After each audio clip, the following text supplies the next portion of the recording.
Conti, Here. Mrs. Vivian Demko, Here. Mr. Cedric Detmar, Here. Dr. Laurel Erickson Parsons. Here. Mrs. Tracy Magnata, not on yet. Mr. Jay Santos, Present. and Board President, Dr. Shamim Paxad, I'm present.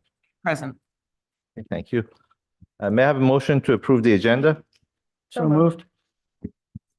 I take the two motions as one motion and 1 second. Any questions or comments? All those in favor, please indicate by saying aye. Aye. All those opposed, the motion is approved. We had an executive session for the matters of personnel, legal issues, and the special education settlement agreement. May I have a motion for the approval of minutes for the meeting of March 26, 2024? So moved. Second. Any questions or comments? All those in favor, please indicate by saying aye. Aye. All those opposed, the motion is approved. Recognition, Ms. Wolasky. Thank you. If I could have Mrs. Casimir or Mr. Fry.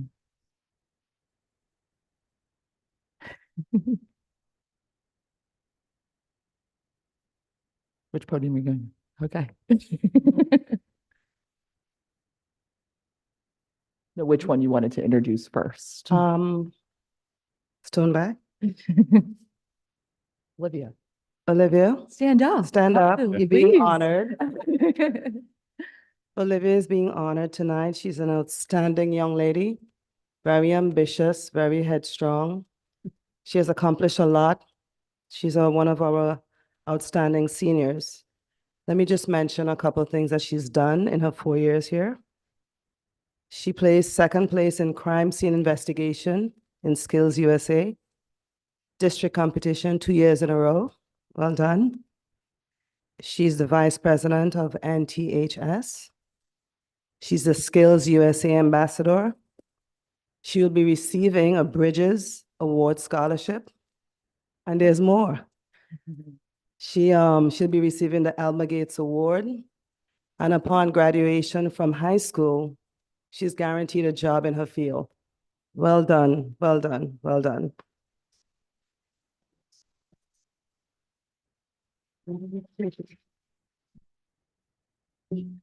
Can you tell us what this particular award is?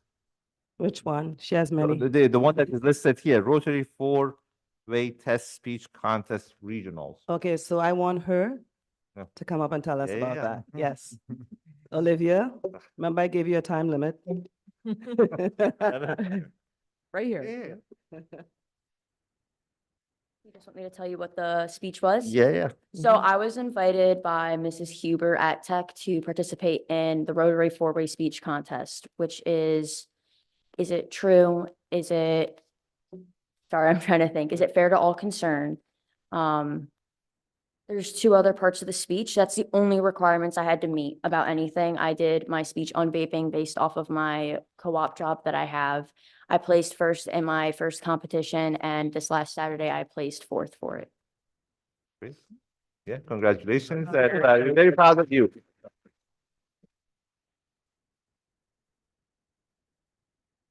On the same token, we have Emily Cozero, who I personally drove to compete at Dover High School. Emily, she also has achieved a plethora of accolades for herself within the realm of music and theater. She's performed in Northeastern Region Orchestra. Along with this achievement, she's been a member of the district band. Listen up. She's a member of many things. She's a member of the district band, of the district orchestra, the district chorus, and the Region 5 chorus just this year only. She's made it to district chorus and region chorus as a junior, which is quite an accomplishment. As a junior, there's more. As a junior, she also received a Freddie nomination for outstanding performance by a female ensemble member as Miss Andrew. She has an outstanding resume. Congratulations, Emily.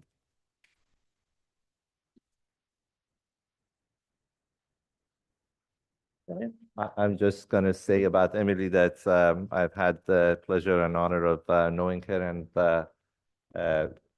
seeing her grow really here for the past few years. I think the first time that I saw her perform was when she was a seventh grader at the musical and the chorus, and you can always hear her voice when she sings. It's so distinct and so beautiful, and it was really a pleasure to have you here sing for us. I'm looking forward to you going to school close by so I can come see you sing more. And regardless of where you go, I'm sure your choir career and music will continue. Congratulations, Emily.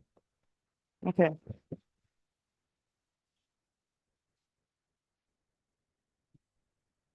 Okay, great. We have nothing under presentations. Superintendent report, Ms. Blasky. Thank you, Dr. Paxad. I only have one item this evening, and that's just a reminder that our communication survey was sent out to our community and our parents, as well as our staff, and that will be open for submissions until April 22nd, I believe. So everyone will be receiving updates to hopefully submit the communication survey, and we look forward to providing the results very soon. So regarding that, I think we got a postcard yesterday in the mail. Is that related to the same survey that you're talking about? Yes, so everyone who is a taxpayer would have received a postcard, and I'm glad to hear that people are receiving them. And you have also received a link through Parent Square Okay. as well. Any questions for the superintendent? No. Okay, moving on, courtesy of the floor to visitors on the agenda items only. I see none. Next under the agenda, it's presentation of the bills. May I have a motion for that? So moved. Second. Any questions or comments? All those in favor, please indicate by saying aye. Aye. All those opposed, the motion is approved. Next, we have treasurer's report. May I have a motion for that? So moved. Second. Okay, any questions or comments? All those in favor, please indicate by saying aye. Aye. All those opposed, the motion is approved.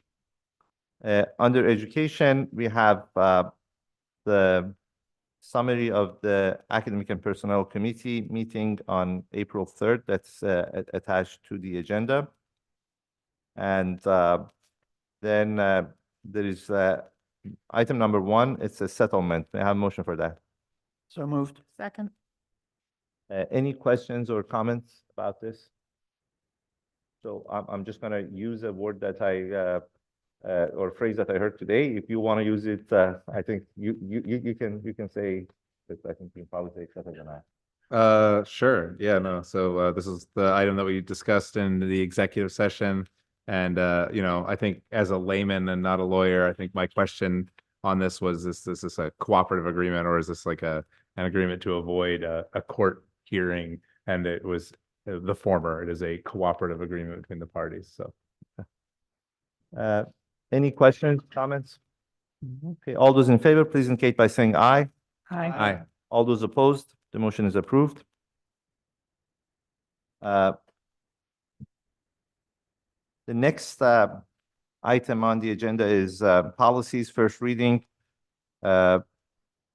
which are policies 707, 707 AR, 1 AR2, and 915. May I have a motion for these 4 policies and ARs? So moved. Second. Okay, so just a quick note about this. I think at the last board meeting, Ms. Velocity mentioned that there would be these basically 2 policies, as well as 2 other policies, one about the weapons and one about, I think, non-school affiliated organization, 913, that would be part of the agenda. We had a sad news last week. Mr. Fitzgerald, our solicitor, lost his father, and I want to take this opportunity to express my condolences, and his colleagues here on the board. He's in our thoughts and prayers, and That's the human part of it. But then the impact of that was that these two policies that I mentioned, one is weapons policy, one is 913. They had heavy backgrounds with the lawyers. So we just wanted to make sure that he's here for the discussion when that discussion happens. So those two policies are going to be added to the next board meeting. With that, the two policies and the two ARs are here with some modifications. I'm just going to first pass this to Ms. Velocity to tell us what the changes are that they are recommending, and then open the floor for additional discussions about the policies. Thank you, Dr. Baxad. As mentioned last board meeting, we were bringing these back around for review and a first reading for, I guess it would be twofold. First, because there was a lot of feedback that we received in, I guess, the first year and a half of implementing these in the way that we have. And there was some feedback from groups and organizations and things that we saw internally that we felt needed to be adjusted. And those are the adjustments that you see, or the revisions that you see tonight on some of these policies that we can walk through. Secondly, I know there were some concerns that were raised publicly at some of the board meetings, and some of our new board members also weren't necessarily privy to the reasons why certain things were placed there. So it would give you an opportunity as a board to review it also and make any necessary revisions that you needed to or felt needed to be proposed. So in the first policy, 707, on page 2, you'll see under the application process that this just simply says administration via the facility request application. We have currently a facility request application. This application is seen by not just one administrator, myself or designee. This application is usually sent into the facility director, which is Mr. Deegan. And then it is shared usually with the athletic director, Mrs. Bearden, and Mr. Fry. So there's multiple eyes seeing it. So that's why we had changed it to just the administration via the application. So that's the simplest of the revisions that we see in that policy. And that is the only revision that you will see unless there's any other changes that anyone would like to discuss before we head into the ARs. So I think because 707 and the ARs are pretty sort of like intertwined, I think Yep. maybe it's not a bad idea for you to go through the revisions that you are recommending for the ARs also, Sure. and then we can talk about all of that as needed at one time. Absolutely. Okay, so we're moving on to 707 with the AR1. You will see on page 2 that we have under availability, we have made the addition of the athletic use in priority orders. This was something that we had discussed internally, had always existed internally, but it's something that outside organizations who are using our facility, whether it be the fields, the basketball courts, they do not see it because it's not listed anywhere. So this is something just for all eyes and community to know and understand, is that this is the priority order when facility use is in question or requested. So it starts with the in-season school sports, in-season community sports and activities, and then it goes to the off-season sports and activities, with the upcoming season getting priority, and then the off-season community sports and activities and outside groups. Any questions regarding that? Okay. I have one question. Sure. Can I circle back to, because Yeah, it's a lot to digest. Believe me, think we've one looked of at it many the- times. one of the policies I had, I thought that was upcoming, but it's actually, we'd already covered it. But it's, I guess it's just the one that's called use of facilities, 707. And it's the bit that comes up where it's under limitations, and where it says when advertising or promoting activities held on school facilities. So it's a bit that says, notices and promotional materials may not use the terms Saucon Valley. I guess that seems really sweeping to me and that, and then there's one where you're not allowed to basically say it's at a school. You just have to give the street address and the room number when applicable. And I just thought that seemed kind of crazy. So let me, this is one of the things that I remember the sort of like background as to why it happened. I'm gonna ask everyone for a second to think about something that you don't necessarily want to see affiliated with the school. Is And- this new though? Is this language, is this from recent years, or is this going back to like? is this really- Recent years. I figured. Yeah. So, Yeah. and my point is that everyone has one, right? And the thing that you may think is maybe different than something that the person next to you thinks, but you can always think of some outside organization that would have access to the facilities because it's a sort of like pretty expansive set of kind of organizations and groups that can use the facilities as long as they are not breaking the law and so forth. But do you want to have that affiliation as part of that advertisement? And by that implying that there is a endorsement of that activity by the school. And I think the rationale was that if we want to do something, we do it, right? If someone else doing something, then there is no reason for them to imply that it's a school thing.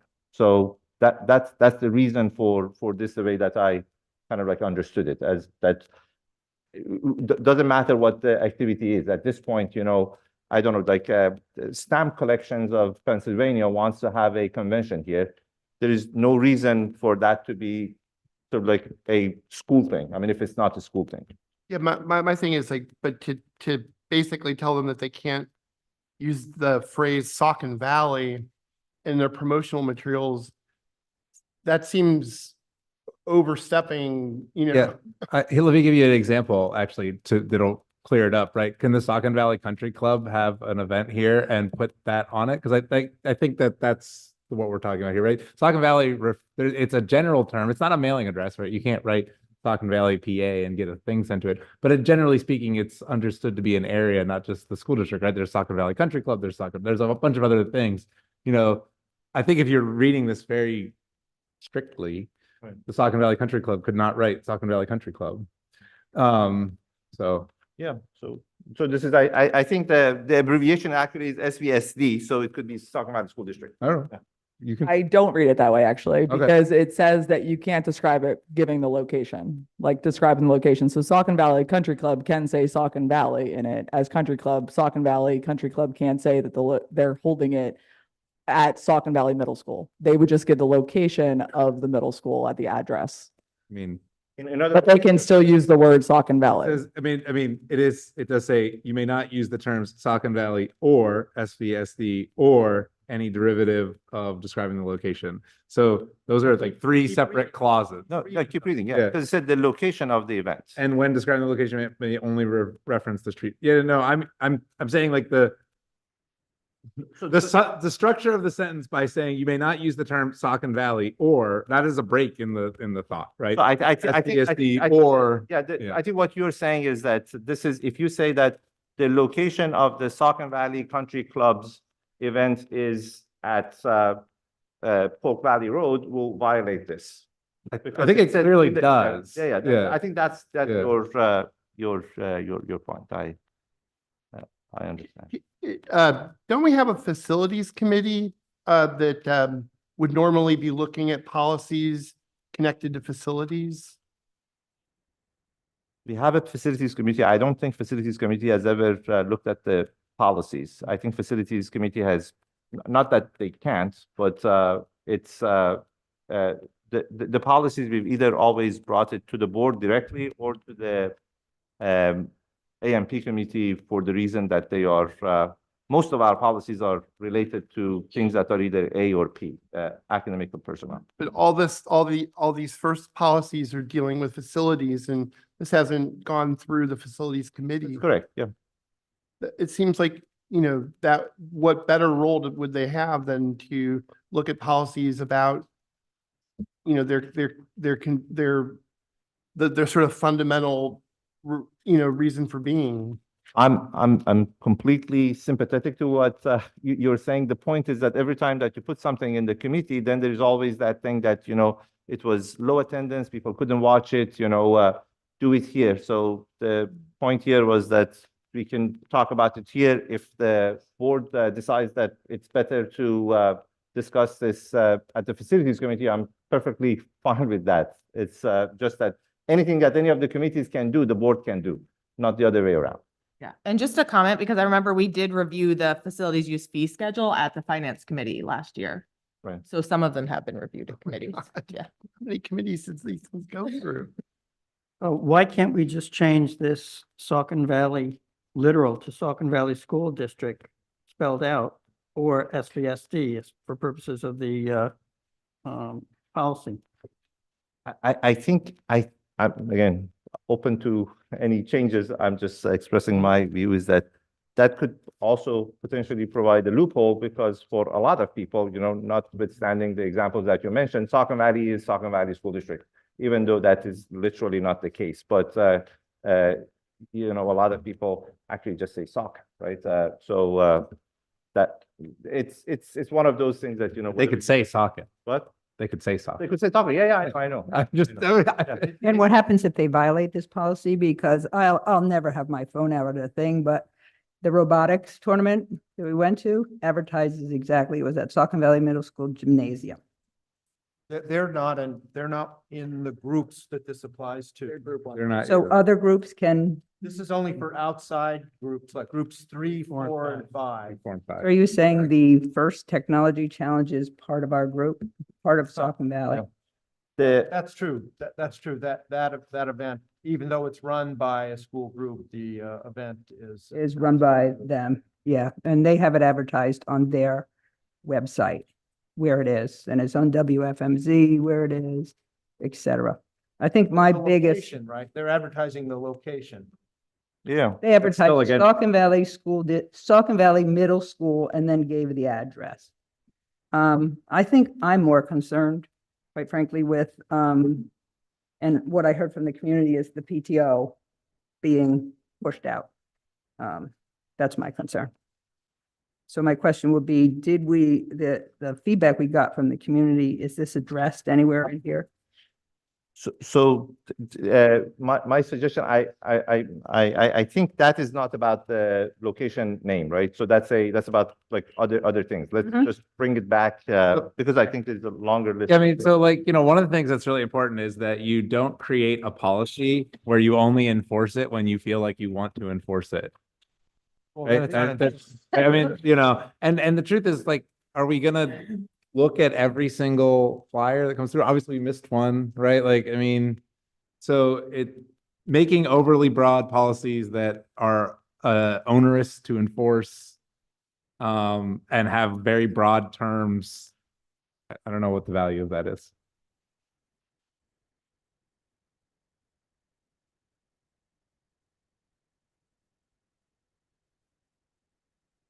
I think we should, I want you want to say something? yeah, I think we should clean up the language for clarity and just make it Saucon Valley School District. They're different entities, is my understanding.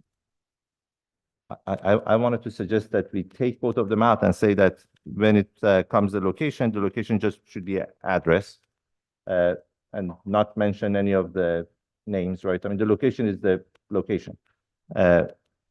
I sympathize with what both Mr. Carpenter and Ms. Demko mentioned about selective, or sometimes, I mean, you don't even see all of those. So at the same time, I don't want to name any groups, but there are many groups that I just don't want them to imply affiliation with the school, if they have an event that is happening at the school. And if we can come up with a language that kind of like accommodates both of these, I think that's, for me, that's preferred.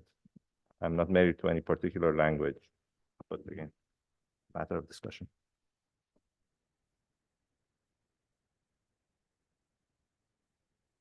I think, you know, it's a bit of a can of worms, and I think part of the reason why we're scrutinizing this carefully is because there have been a number of conflicts in our community that really came down to use of facilities policy. And so it's not just like, we're not just being like, you know, we want to make sure it doesn't happen again, you know, and I think that's probably, you know, I don't want to speak for other people, but I think that we want to make sure we get it right, you know, and that we don't create the you know, Legal liability. right, yeah. That's those Yeah, little. or the Yeah. consequence. I hear what you're saying, and this, I don't think I or anyone else here is considering what, I mean, the question as with any bad intention. The point here is that that affiliation, if it's implied, it brings liability, but also has brought threats to the students who are sitting here, have nothing to do with it, many of them. And you want to make sure that you kind of like close those avenues as much as possible. Like the ad, if it's implying that the school is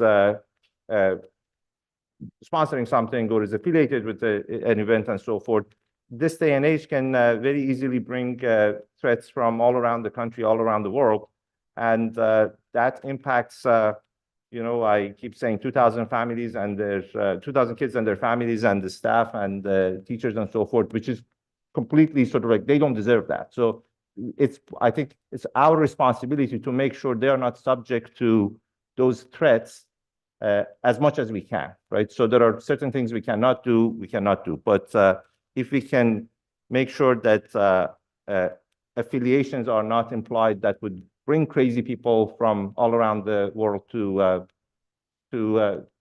exact threats here, I think we should do it. Now, again, to polish the language, as Mr. Santos said, I'm perfectly fine with that, but I just don't want to expose our community and our kids to this unnecessary harm.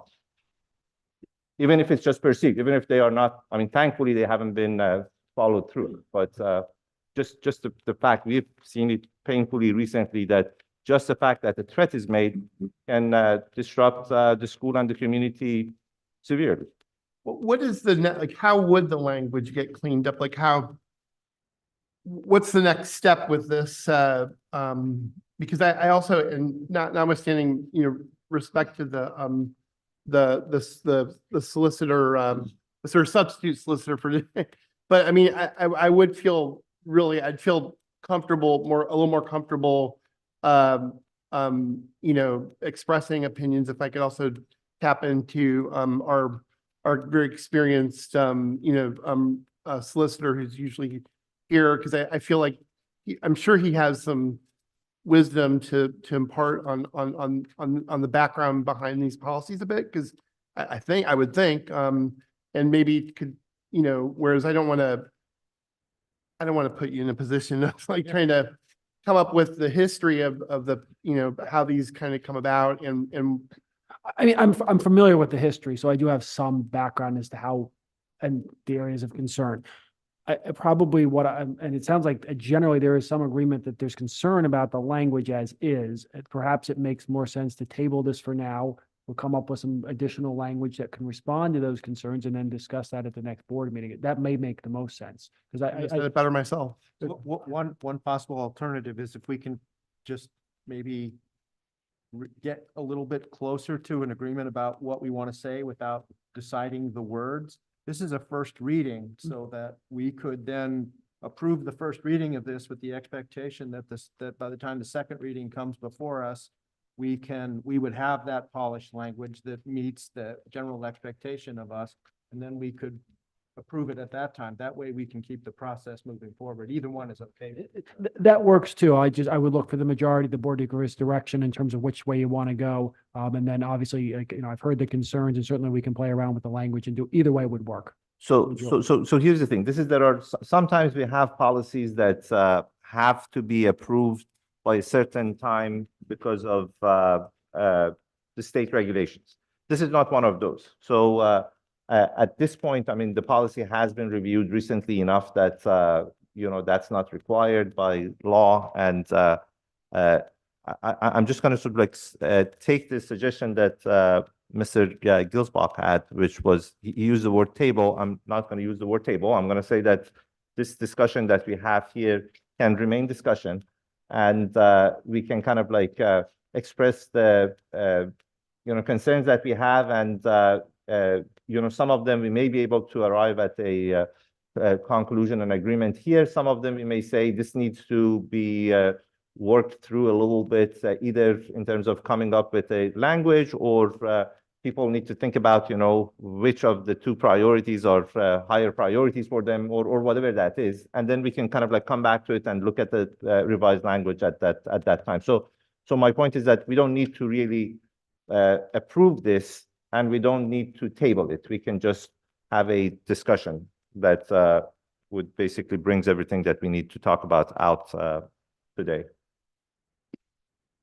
So with that, I'm just going to mark this sentence that starts with notice and ends with applicable as one of the things that somebody will look into it. Were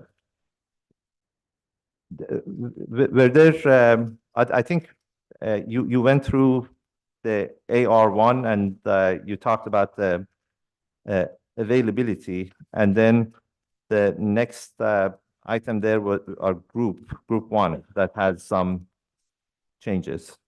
Yes, under group one, advisors and coaches of each activity provide the facilities with a list of all regularly scheduled after-school activities following the reservation schedule below. And you will see that on page 3. A facility request is not required for those activities. So if I'm understanding what this means is that before this, as in the current practice is that the coach or the advisor has to submit a facility request form, and you are relieving them from the need to do that as long as they reserve. And we are allowing them to follow the reservation schedule that has changed. So you'll see the changes on the following page, So this, which is probably the more significant change. oh, So is this like, they kind of give you their like practice dates at the start of the season? They don't have to fill out a form for every single one? Correct. So advisors would give their meeting dates, coaches would give their practice times, they would go through the athletic office, and Mr. Fry would handle the club schedules for those schools along with the principals. so this makes it significantly easier for them to schedule things for the year. It makes it significantly easier with that, but also with the reservation schedule that has changed. And doesn't cause any problem that you were trying to avoid with the format. Correct, correct.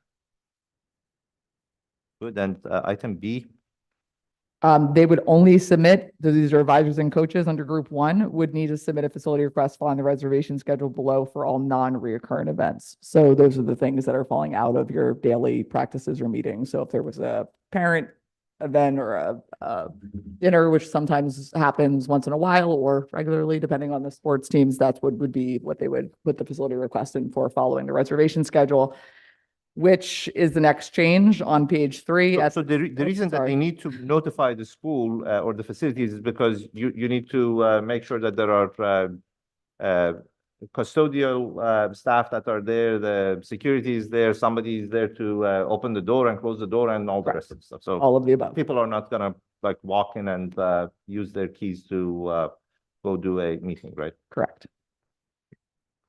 And then the next significant change is for all the groups. So this is just not group one, these are all of the groups for the applications to accept.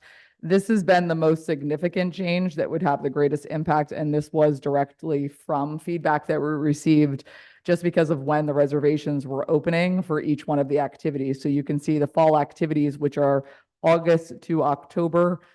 Reservations opened in May, and we had changed that later to July. And it goes through winter activities, spring activities, and summer activities. So reservation opens means that they don't need to know in May what they're gonna do. They can know in July what they want to do. Correct. So it gives them more A bit- time. little It's more not a- time. Yeah, Mhm. because I mean, when you say reservation opens, that implies that before that, I mean, like lots of people were sort of like standing at the door waiting for the thing to open to come in and put their reservation in. That's not the case. This basically gives them more time. Well, in some instances, that may be true because of the priority order of the groups. So there's a priority order, group one and down, as to who gets the facility request first in and being able to have priority. So if they're open at a later time, the chances of everyone knowing what they have actually is more substantial. So people would have an idea of what they need to reserve it for later on in the school year or year in general. This is also, and we'll get to this, but this is also mirrored in the SAO policy. That's the next one that would be reviewed. So the as well. state, pardon me. Yeah, go ahead. So the statement in bold that's crossed out, that does not prohibit them from applying at any time, including October 31st. Is that right? It's crossed out. Failure to adhere to this timeline may result in the application not being considered. That was for the 2022-23 school year, so that was removed for that purpose. So there are no qualifications on when something needs to be submitted. They wouldn't be able to submit it earlier. So, yeah, July 1st and on. correct. Thank you. Yeah, but I guess the bottom line of it is that the later you submit the I form, the understand that. things may not be available, so. But yeah. I know some Yeah. didn't meet a deadline. Sure, and that sure, were- yeah, That was a. Yep. Yeah, so community that is good. So that by crossing that, you have also sort of like made it easier. Yep. That's the only other significant change on page 3, unless anyone has anything that they would want to revise. Turning to page 4, under general conditions. Number 2, in the event that outside playing areas are unusable due to rain, flooding, etc., group 1 will be moved to indoor facilities and practices will take priority. All measures will be taken to accommodate all reservations. So this is really significant in terms of the world of athletics. If our group 1 are needing the indoor facilities because of practices that are necessary due to competitions or games that are coming up, they have to be moved in. This potentially could bump any of the outside groups that need those facilities that have already reserved. In our estimation, this hasn't really been a huge, like, people haven't been hugely affected by this. We're usually able to, with the help of Ms. Virden, Mr. Fry, and Mr. Deegan, they're able to usually accommodate all the reservations for the facilities for our community groups as well. And that's the only significant change on page 4, unless anyone has any other item they would like to address. And page 5 as well, there is no significant changes unless there were any other items that needed to be addressed. And the next significant change would be page 6. Item C, supervision of children is the responsibility of the parent or guardian in attendance. Children must stay in the location of the event and accompanied by an adult. The district reserves the right to ask any unaccompanied child and adult to leave the campus due to lack of supervision. This is an item that has been of a concern just from a safety security aspect, because there are children who are unaccompanied by either an adult or when they're there with their parents in the location of, say, a basketball court. And there's other events taking place in the school. We don't necessarily have the gates blocking off areas. So there's a lot of unsupervised children that may, in certain circumstances, exist in the school. So it's kind of our right to be able to give them a chance to get back to where their parents are, and security has been good with that. And so have the principals and administrators that have been in the building of kind of just getting them back into a location where they are accompanied by someone. But in the event that they become unruly, or there's been situations where they've thrown balls up against glass or things like that, that we may have to ask them to leave. So this is just I'm looking at this. This is about the spectators, right? This is not about participants. This is not the- this is the spectators. So Right. this is, yes. So let's say I bring my kids to musical, and three of their friends also are coming with me. I'm not a parent or guardian. So how does that, we are not prohibiting that children that are not accompanied by their own parents and guardian can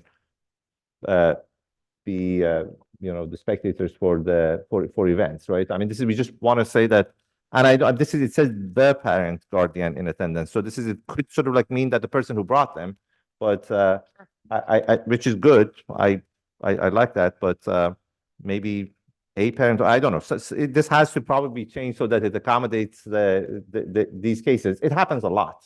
Should be adult. It shouldn't be it should be, parent or guardian. yes, the- supervision of as adult. somebody, right?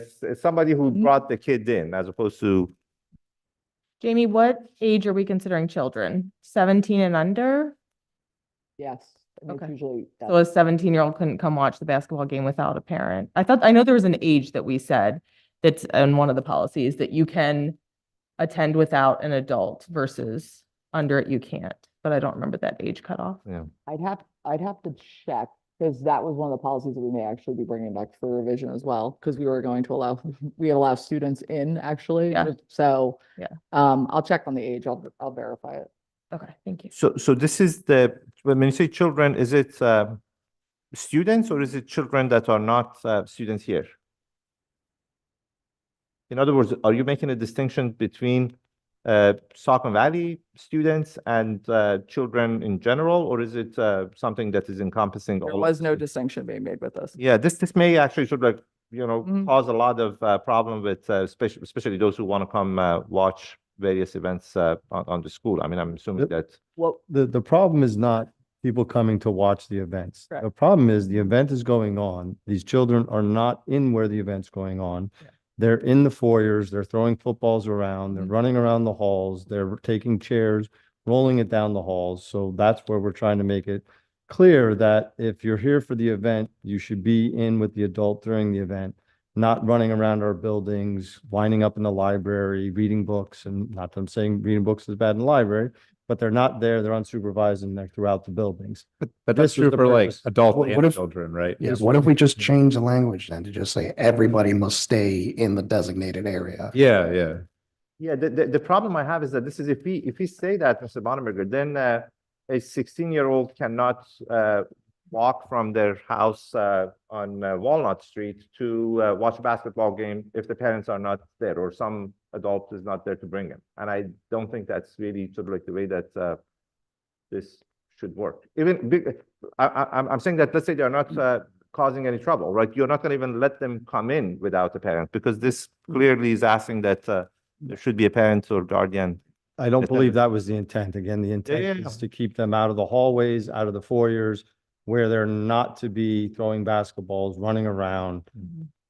Security's having to remove them. The students are not listening, not leaving. Parents are just letting them. What if it's the adult who's doing that? I mean, you don't want anyone to do. I don't want, correct, I don't want. So my point is that let's make this about what it should be, which is that we don't want anyone, be it adult or children, accompanied with someone or not, to be throwing basketball in the hallways and running around. Really want doing to them.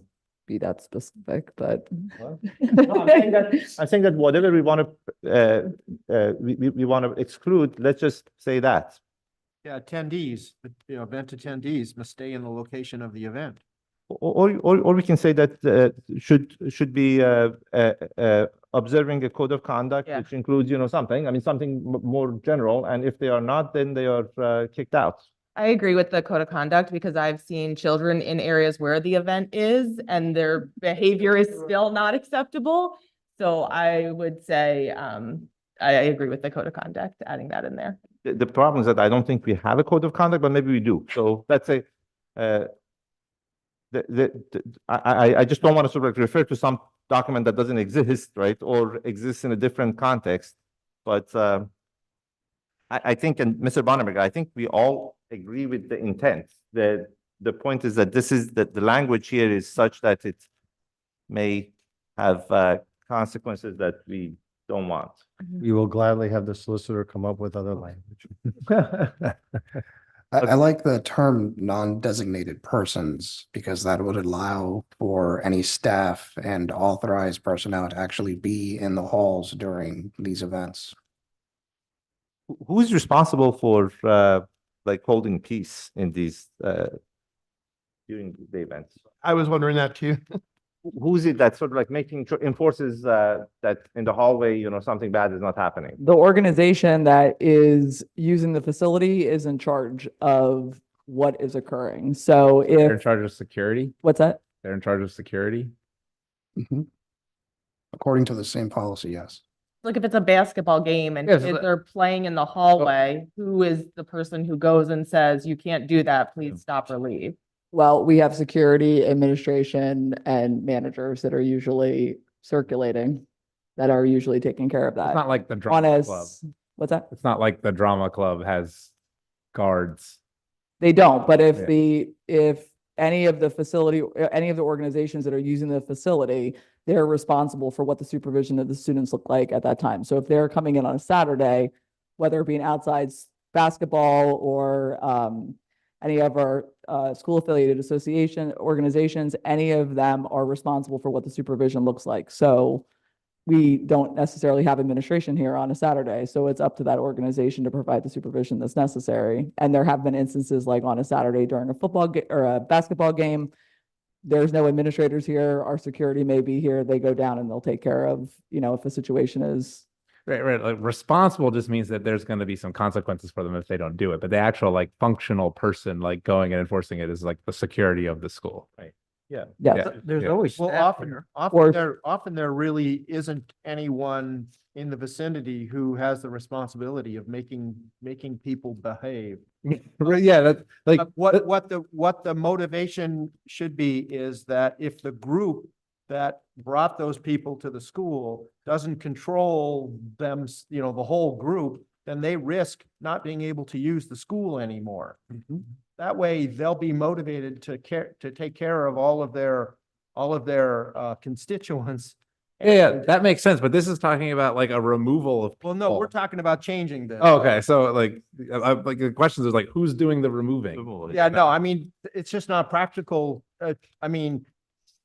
To put on anyone, we don't have a big security force, right? I mean, we have a relatively small number of people that are in charge of the safety of our students and of our attendees in case there's a major event, but not for taking care of kids that are playing football in the hallway. Yeah, so I wouldn't say that for security is different. So this is Yeah. for basically sort of like holding order in the, so this is, you don't want, anyone who is in that security capacity to be involved in this Right. until and unless that is a security Concern, yeah. concern.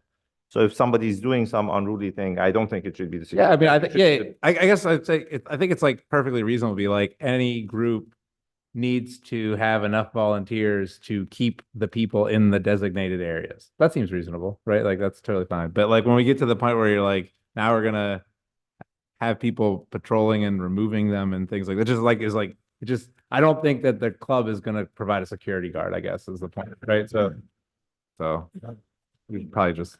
Yeah, they just need, yeah. I actually think it's implied. I mean, if somebody's doing something unruly in the hallway, I don't need a policy to say that we can kick you out. But I mean, if I know, I'm asking Mr. Bonenberger, is that something that you think there is a lack of authority for a school personnel to ask some unruly person, be it an adult or a kid, to leave? No, I mean, we have done that, asked them. I mean, sometimes there is pushback. So we usually will try, the adult will usually try to find the parent, depending. We've also, if we find that it continues, we will go to the organization saying that if you do not control the situation, you will no longer be able to rent the facility. So we have done that also in the past. I like both of those options. I don't think they rely on this, but if, again, I mean, if there is a sort of like gap in the policy that needs to be filled by something, I'm supportive of that. I just don't want to sort of like create more problems down the road. I have a question. all the students here have a code of conduct, right? We do at Palisades where I work. Mhm. So why don't we just use the code of conduct language in this policy as well? You mean refer to the code of conduct? Yes. That keeps it's supposed to keep everything civilized, isn't it? I'm reading, sorry, I was reading A and B because I'm concerned that this one is causing concern. And I didn't expect it, so I'm looking back at A and B because it also designates who can come with whom to events. So I wanted to make sure that we weren't making changes to something that I was. would think the issue with that would be that they're not always Saucon Valley students that are attending. Like you have youth basketball and Right, Salisbury. but it doesn't matter. Doesn't matter that they're not a Saucon Valley student. What matters is the behavior has to follow the Saucon Valley School District Code of Conduct. Can I ask is when people sign up, like it's youth basketball, they signed up, they're having a game against them. Do they have this policy in hand? And if they do, we can just simply attach the code of conduct to it. Yeah. Do they get this policy? They have all of the ARs in the policy. Yes. I'm sorry. I think what we Yeah, want. they, I think she said They get a policy. yes, they receive all of the, It yes. sounds to me like what we want to happen is to basically gently inform the extracurriculars, whatever they are, that they need to assign people to make sure that people stay in the area. That's what we want to happen, right? We're going to put the responsibility on the club to say, you need to have designated people that are going to keep the fans, spectators, whatever, in the area. So I think we should just be like clear that that's what we want them to do. And if you don't do that, and people start running through the school, then you could lose your privileges. Yeah, but not just in the area, in the area and civilized. Yeah, sure. But I think that's hard. I mean, I agree that they need to be civilized but as someone who has tried to get volunteers, we need a lot of volunteers and you do not have enough. And so just thinking about that, I'm like, oh, now I have to have this person here and then this person over here and now I need 5 more volunteers that I'm not gonna be able to find. So I agree with you that we need to keep them civilized. But I also think that knowing a lot of these organizations and the rate, how many people volunteer, is going to be a hardship for a lot of these organizations. what's the alternative? Well, the alternative is to tolerate a certain level of unruliness. No, that's literally what it is, right? So, and the question is whether, because, to Dr. Parsons' point is, if that is the standard and the consequence of that is that you will lose your privileges, then, a lot of organizations are just not going to be able to continue, right? Because they're not going to have enough people to do this and this and that. So I'm thinking about, some of the rehearsals for, let's say, musicals, right? And the kids who are not rehearsing at the time, they may be running around and they may be doing some of these things. And, kind of like it's very difficult to. But rehearsal's a group 1. So that's like the school has to provide people for that. But I mean, even thinking of the youth basketball, they have the coaches there, but there aren't usually a lot of people standing in the hallways telling people, don't run through the hallways, don't do this. So you'd have to find additional volunteers on top of all the coaches who are volunteering to stand out in the hallway to police people. Right, so you'd have to give up an assistant coach to do this or something. Yeah, and not a lot of people are gonna. I will tell you, when my kids played youth basketball at East Penn, each one of us as parents had to take a turn. We were required as part of the youth sports. They told us your job was to be out in the hallway, making sure that the basketballs were not being bounced, the basketballs weren't done. Each one of us had to take a turn when we were there for practices or for games. But that's what I'm trying to say. The alternative is that then the school has to do it. If the goal, if you're like, we don't want kids running through the halls on chairs, crowd surfing down the library hall, there's 2 options, right? The club can be responsible to do it, or the school can be responsible to do it. That's it. Or we let it happen, I suppose, is 3. But there's not really that many alternatives unless there's a creative one I'm not thinking of.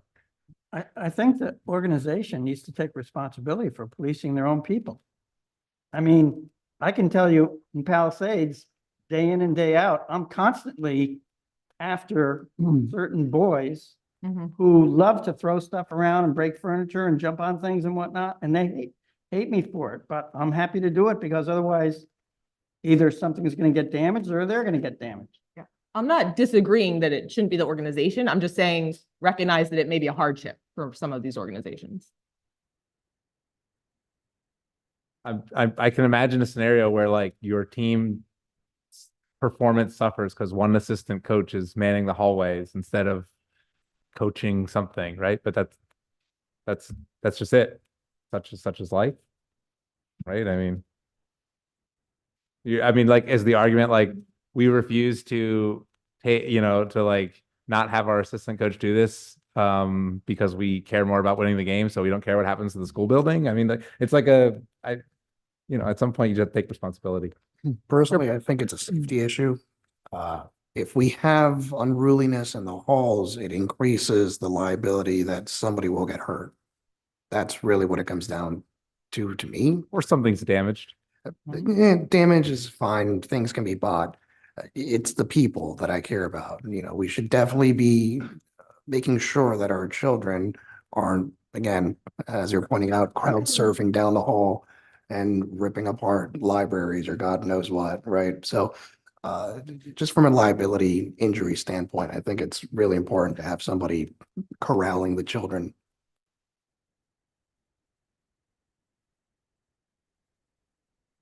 Do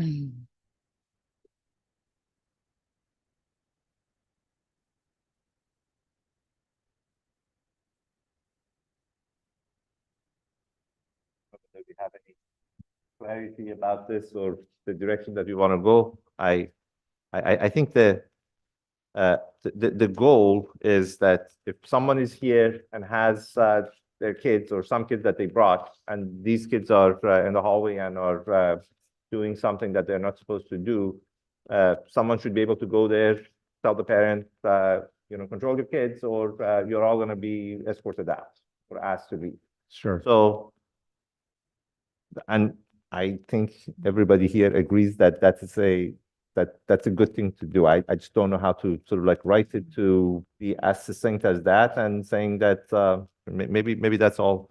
Good thing we have an English professor here. He can help us. Is that Mr. Brew with the left. Right here, it says the district reserves the right to ask anyone to leave. It doesn't say that an SAO has the right. So I just want to be a little bit clearer on that, because you're saying someone can just say, you're unruly, please leave, but they don't really have any authority, right? So it's the district that has the authority in the building. Well, I think that the authority of, say, the assistant coach or the assistant director is that if you guys don't behave, we're going to be asked, our whole group's going to be asked to not continue with our production, right? Mhm. I mean, I don't know if people will take that seriously or not, but Yeah. that's really what it comes down to. Mhm. I mean, I have a little personal experience with this. I used to run the math club in the middle school, and when I have 25 kids in a room with just me and one other person, it can be difficult to keep an eye on everybody. And sometimes they got out in the hallway and they were doing what we've been talking about. And I got reported by the custodians, and they said, hey, if you don't stop that, you're going to be kicked out. And so we were more careful, and it stopped. Wild and crazy times in this club. Shamim, Not to continue another tangent here, but like, is the softness of the language due to any particular reason? I mean, like, just personally speaking, I like really loathe policy that doesn't actually do anything, right? In the sense, you're like, we're going to ask you, if you do all these things, then we're going to ask you to leave. And so the policy is basically directing is an ask. There's no actual thing other than the ask, right? And so that's a policy that really doesn't accomplish anything except an ask. And so I don't know if there's like a reason for that. Is that like because anything more has like legal issues or whatever? But like a policy that ends up with like you violate all these things, and all the thing that happens is we just ask you to leave.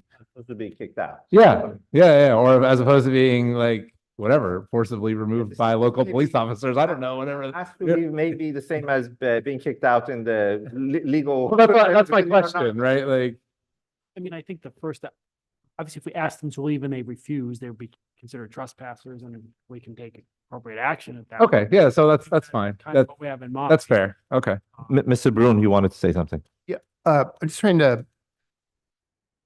Why did this get added? Like, was there something that, that I don't think I quite understood that. Did something happen? It's Was an there ongoing issue that we wanted to make sure was clear in the policy. It just continues to be an issue. an ongoing issue? Yes. I think probably just like action is better than policy, right? Like if you just like kick 10 people out, they're probably not gonna be like, the 10-year-old kid's probably gonna be like, oh man, the policy changed. Right? So can we, so this is based on what we've talked about. Can we change the language here and say that something, about the conduct of the people who are attending these events is the responsibility of the organizing people, and that's it. So you just basically make it explicitly the responsibility of those who are organizing the event, and then allow them to basically decide how they want to handle it. If the result of that is that they ignore it, then you can go to this policy and say, this is explicitly your responsibility. And if they didn't, they continue to not do it, then you can do the next step. I don't know what the next step is, but I think we don't want to, because going back to what Dr. Parson mentioned about the authority here, the authority here is the district reserves the right to ask the person to leave, right? So here, kind of like the organization is left out of this kind of like completely. I think this should sort of like be a concise thing that puts the responsibility at the organization and just basically leave it at that. That's my suggestion. I don't know what the language would be, but I think that's the one that has the least room for being misinterpreted. I just have a question. I agree with what you just said. I just have a question though, that this item C is under item 1, spectators. So presumably if people were coming to say a middle school basketball game and kids went out into the hallway, who's kind of responsible in that situation for those kids?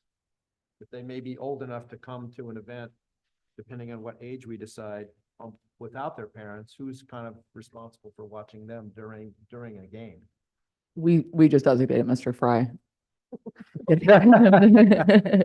There's usually game managers, correct, Mr. Fry, that are there. You come to the book. Thank you. So in general, there would be a game manager that is assigned to an event. Now they're going to have duties both inside the gym and out. So they're kind of more on a rotating basis. There's not somebody specifically inside the gym and outside the gym at the same time, but that's something that certainly can be looked into. But they're constantly rotating around just to make sure that in general, things are good in the hallways and inside the gym. Is the game manager like a district person or a volunteer for the group club? For school events, it's a school person. So if it's a PAAA sport, for example, that would be a school person. If it's a youth group or a youth activity, it would be the organization. So the game manager would be a volunteer in the case of a non-school. Correct.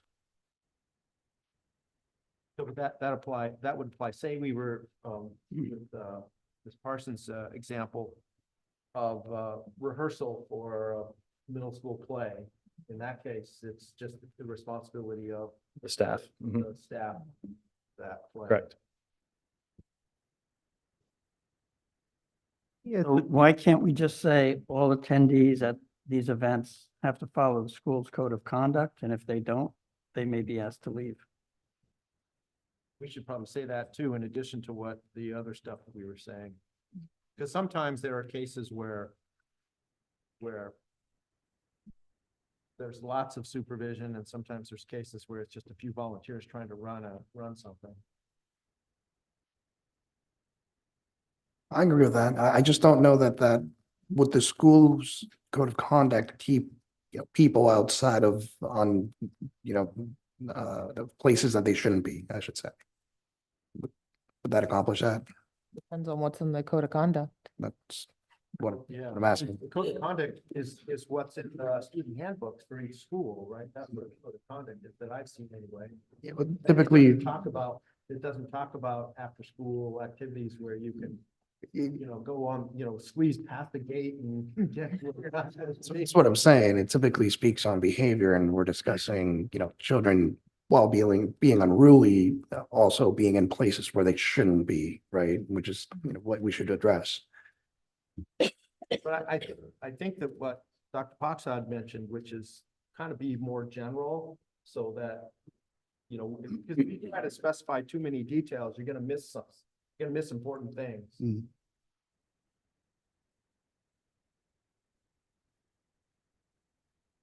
So is this sort of like enough discussion for both our solicitors, the administration and the board to sort of like think about this, let it kind of like sit, and maybe we can come up with a language that is appropriate next time we look at this.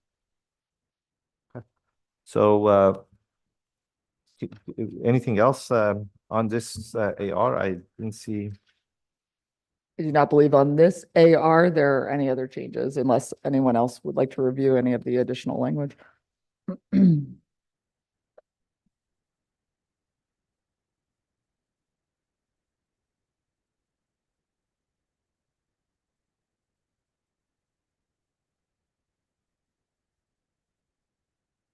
Are we on AR2 now or sorry?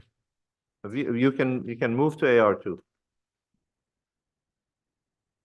AR2, there have been just changes if you look at the bottom with our game fields with no preparation versus our game fields with prepared lines. The group 4 and 5 fee schedule has changed. At the stadium, which we have just included the football field just because there were questions about this that have come up with some facility requests. And we added the wrestling room. So the youth wrestling, are they part of their group 3, right? Correct. I think about it, yes. Okay. Could you give an example of a organization in group 4 and 5 that would rent like the baseball field? Just so, Oh yeah, I think there is one. This is, you have those examples. just so I could like Yeah. I understand. don't know what- the names, but. Yeah, absolutely. Yeah, there are certainly amateur leagues and men's leagues and things like that around Lehigh Valley that every once in a while will request use of the field. So that would be an example of that. Okay. Thank you. Mr. Brun, did you have any other particular comments about the AR2 because you mentioned it? No, I assume that the changes in the fee schedule are just rising costs or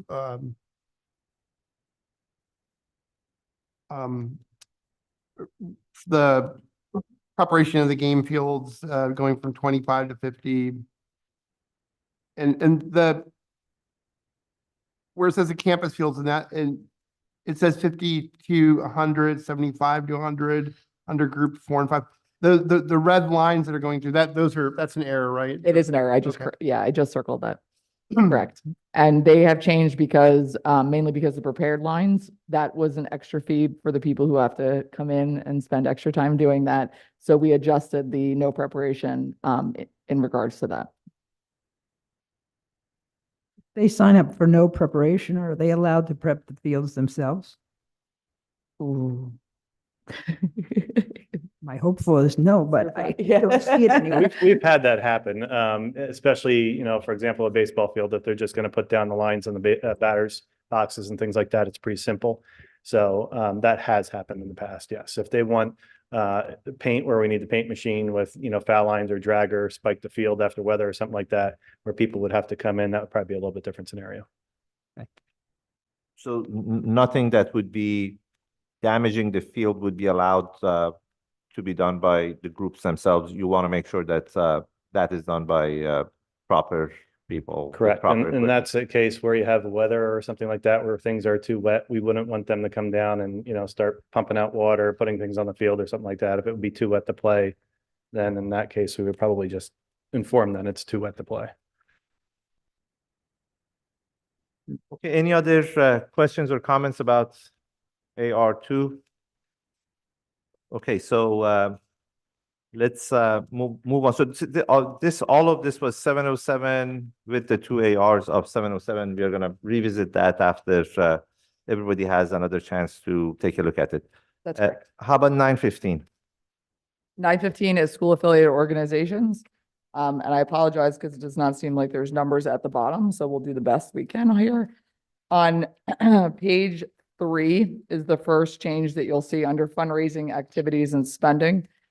And this is just a statement that says that any fundraising for the purpose of purchasing or donating an item in which the district will be required to maintain, upgrade, or modify, or the purchasing or donation will require an alteration of facilities, supplies, or equipment in any way shall require approval by the superintendent and or designee. So this has come up a few times in the last couple of years. We've had SAOs who have been fundraising to do various things, from athletic teams. We've had a camera at it in the end zone, and there's various other things that have come up. We sometimes don't have knowledge before fundraising occurs and there's no blessing that's being given. And we see on the backside of it, with all good intention, people raising money and doing things for our teams and organizations and kids in school or teachers. And what ends up happening is it's something that they're donating, but we ultimately, as a school district, have to maintain it. So it is a cost to some degree in many of the cases. So this is just gets the board in front of the board or administration for approval. And that way, any of the fundraising that occurs, everybody has prior approval before doing the efforts that they're doing throughout the year to get what they need for their organizations. So does this mean that if there is a fundraising for a particular item, then that has to be pre-approved because on the back end of it, this has to be approved by the board to be accepted as a gift? Yes. Right? So Is it board or superintendent? I mean, on the back end of it, it has to be approved by the board if it's over a certain amount of dollars. Correct. Oh, There's okay. policy that says that it's over a certain amount that has to be donated. Isn't it, I mean, this is pretty broad. Is there something tangible that could be donated that wouldn't fall under this? I'm just trying to think of like A donation or fundraising for donation? fundraising for the donation. Like, is there like anything tangible that wouldn't fall under this? Right? It feels like it covers almost anything that's physical. Yeah, that's not the intent, because if someone wants to donate I'm trying to use something like a paper cutter, it's not something that we don't necessarily have. It's something that we could get. We could make an argument that if the paper cutter no longer existed, we would have to buy a new one, I guess, but that would be a far stretch for us to say that. We were thinking more of like the end zone cam or something that was of No, other it's just nature, that but supplies and equipment seems really broad, right? Like if I like donated basketballs, like that's supplies or equipment, I suppose, Yeah, yeah. right? Yeah, but this is, I mean, the main thing is that we'll be required to maintain, upgrade or modify, right? So Yeah, yeah. if there are things that will not require maintenance, upgrading and modification, then they are not subject to this. And I Well, understand that you there's- can look at it and say anything has to be maintained, but I really must point out the word "or" in these policies, which has a meaning and which does cause a break in the clause. Yeah. So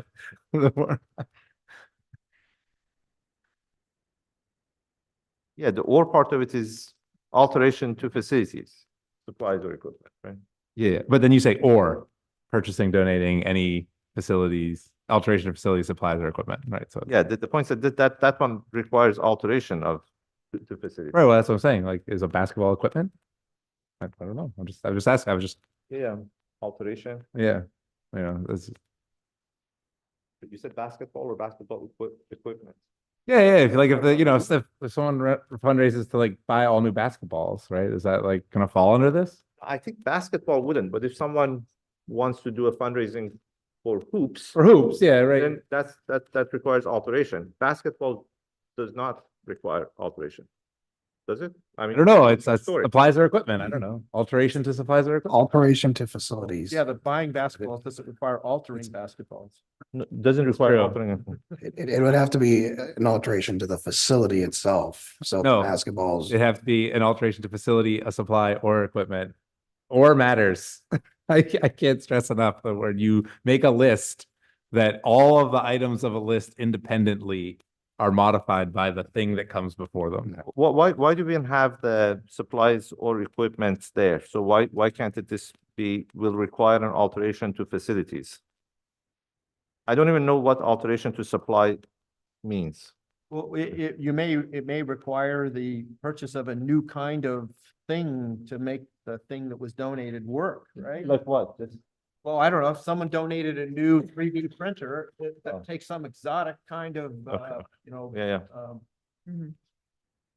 Yeah, but like, let's say someone donates an exotic 3D printer that runs off of European power standards. This is not unreasonable, right? Like, and then it requires facilities to create a back down transformer. That would obviously require alteration to facilities, right? So that's fine. But I think his point was that I'm saying that how about the supplies or equipment? And supplies could be that currently we get our supplies for the regular 3D printer from, I don't know, Amazon. And if it's the, European one that you mentioned, you may need to order it from somewhere that is altering the supply line for that, right? So, Or it's just some exotic kind of 3D printable material that's really expensive.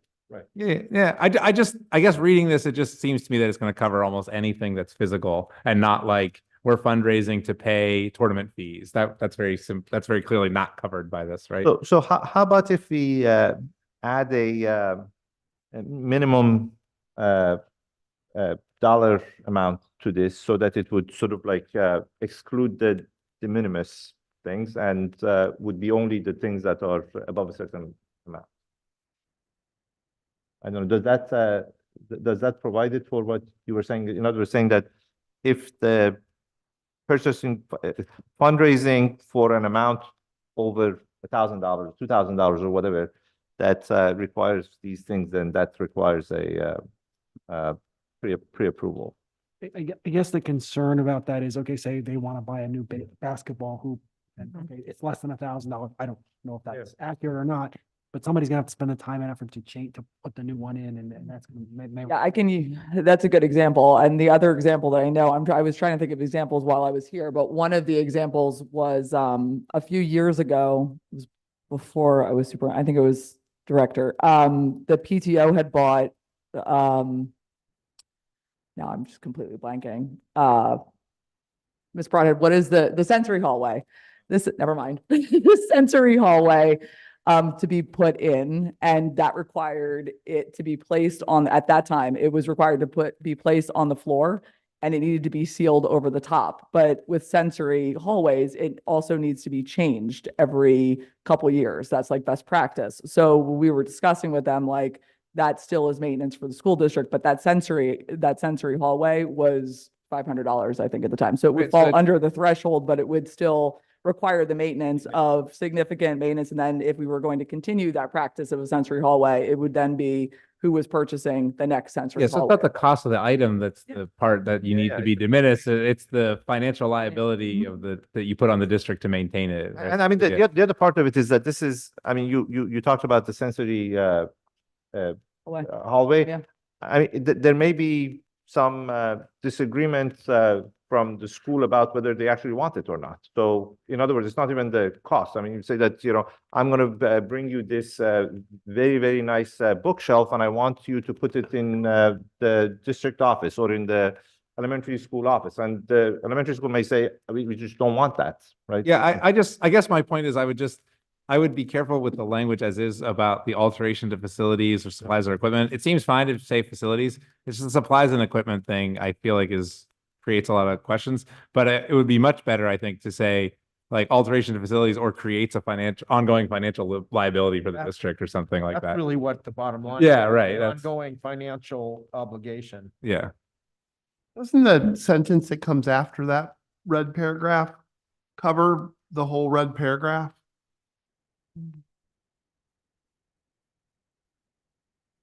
No, because it's not saying what you're fundraising for. Like you're fundraising to raise money. Right? But you don't necessarily say what you're buying. Yeah, I think that second paragraph, Bill, is saying that the method of fundraising needs to be approved. So you can't be selling something like uncouth or something to fundraise. But the superintendent or the district has to approve any fundraising activity. But that's not saying what they're fundraising for. They have to approve a basket raffle or a pancake dinner, but you're not saying what you're using that money that you're making from the pancake dinner for. Mr. Byrne, that paragraph that you just pointed out actually leads into the fundraising calendar and then the other items that are listed after that. Yeah, no, That's the difference between. no, I It's see, a- I just yeah. don't, I guess I'm not. It just seems like there's enough authority already in place to allow the superintendent or to allow the district to see if there was going to be an onerous purchase involved and that we don't really need to spell it out. We could leave that up to the administration to say, hey, you know, this thing that you want to do, it's going to actually cost us a lot of money. We're not going to approve it. They don't, so with the approval of the fundraising, we don't necessarily, I think this is what Dr. Parsons was getting at, is that when the organizations put in their fundraising, for us to approve, we don't know the outcome of what they're using the money for. We're simply approving the fundraising activities, not necessarily, there's no indicator as to, we're doing a basket raffle, we're raising $500, that $500 is going towards, and that's what we're approving. We don't ever hear on the, This is about The outcome of it. donations to the district then, right? It's about like, It is about that. Yeah, Is this is the point of it is that you don't want people to go out there, fundraise for 6 months for something, raise $50,000 that is earmarked for a particular thing, then come to the administration and say, we have this, we have fundraised for it specifically for this. And if you say no at that point, then they're going to be very disappointed because they've worked a lot and lots of people have contributed to that fundraising effort for that particular item or whatever that is. You want to sort of like look at it at the front end of it, not at the back end of it. So that if that's not something that there is an interest from the school's perspective to accept that, they would be informed about it earlier. They can modify what they want to do and do their fundraising for something that school actually wants. and this has happened before, but Yeah. what's it called? The It sensory. did, and that was like but the most recent one was an end zone cam.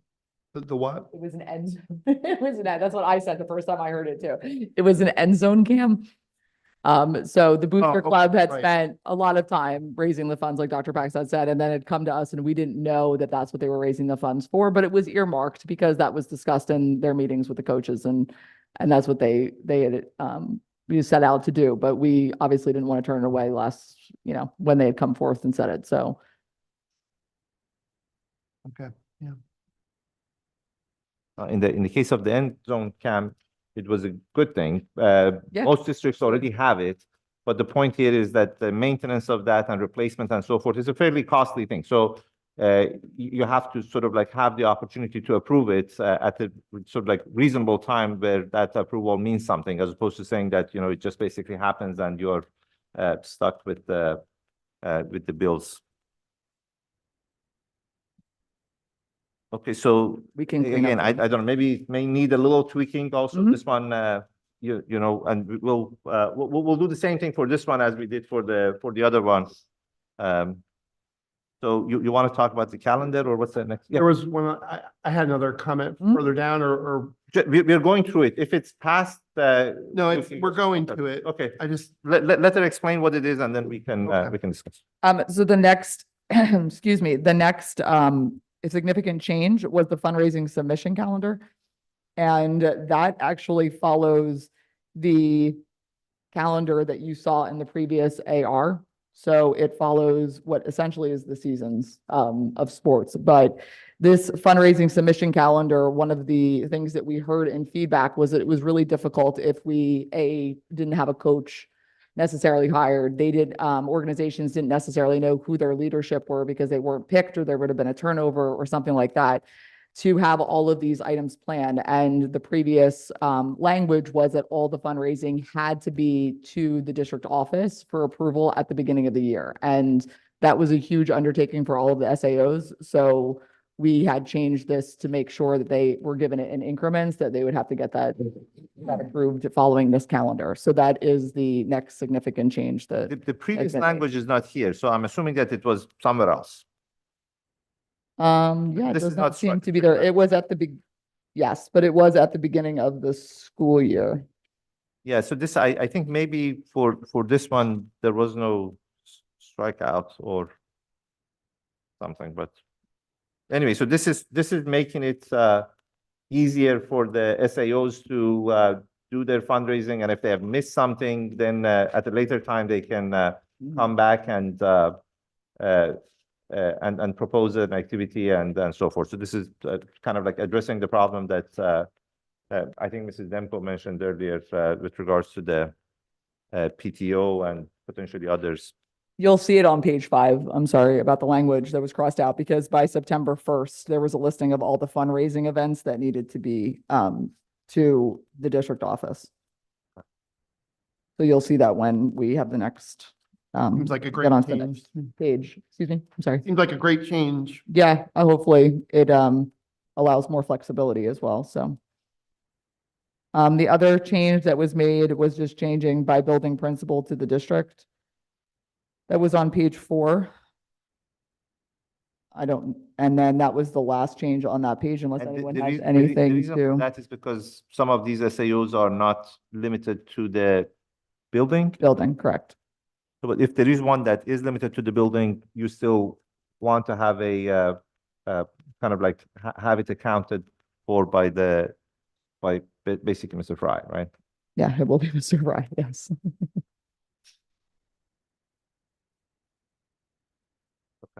Okay, and then on page 5, you will see just, and this is change in the first paragraph, is simply just for clarification. So under delegation of responsibility, it says the superintendent shall be the chief liaison between the board and school affiliated organizations. And it was addition for the purpose of presentation of annual approvals, new requests, or revocations. Action by the board must be taken at a public meeting after review.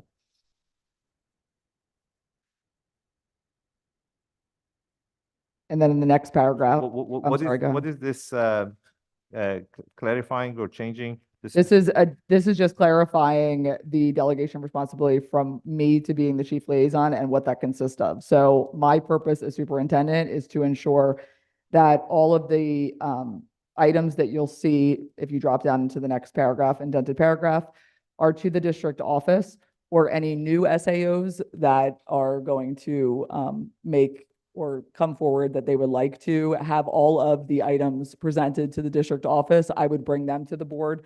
And if there's any SAO that either is ceasing to operate or that the district has to make a change to, meaning revocate, would mean that I would bring that to the board, but action has to be taken by you as the school board. It's not a decision by me as the chief liaison. But so this is the reason that here you don't have the designee is because these are the items that require board action and the superintendent is the one who brings the matter to the board. That's correct. That's okay. Yes, that's correct.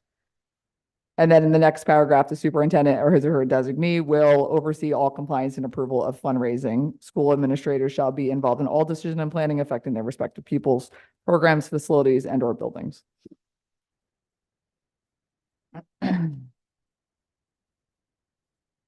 Okay, so And you will see in the indented paragraph, excuse me, in the indented paragraph, we did make significant changes to what's required and when it's required because we, for the same reasons I mentioned before, leadership turnover, changes in anything with the organization, it was a hardship for many of them to have these documents to us by September 1st and again by June 30th. And June 30th didn't make sense because of the financial year. And the documents need to be changed over, so it was ending, and then those documents were required to us by June 30th. So that just was not driving correctly. So we changed that all documents that were necessary for the district office to continue the annual approval had to be to the district office by August 15th. So copy of the minutes of all the meetings from the previous school year, copy of financial reports from the previous school year, annual activities report from the previous year, and then a copy of the Constitution or bylaws, names of officers and contact information, and then my recommendation would come to the superintendent, from the superintendent and the board. So This is something I wanted to ask. Yeah. Yeah. Go ahead, please. Well, so does that list, does it correspond to some kind of, is there some kind of other policy that this is, that this is responsive to? Because it's I just thought it seemed like a pretty big list of things, and it seemed like it might be hard for some organizations to come up with, all those things. It just seems like a lot.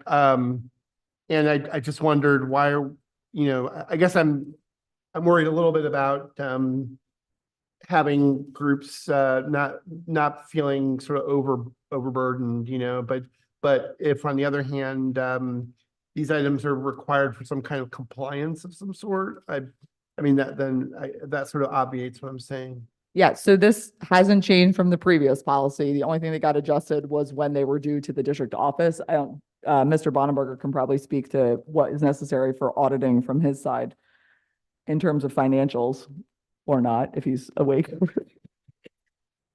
It's like, I didn't even see a motion.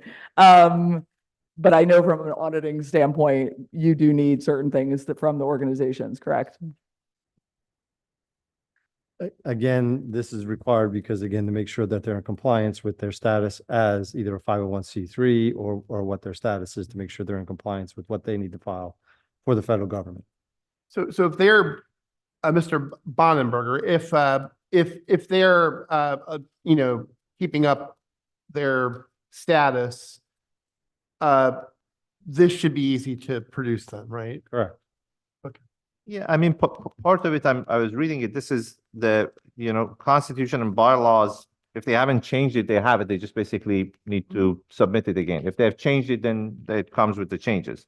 The minutes and financial reports also, I'm assuming that they are happening on a kind of like weekly basis, or, however often, how often they meet, after the meeting, they have the minutes and so forth.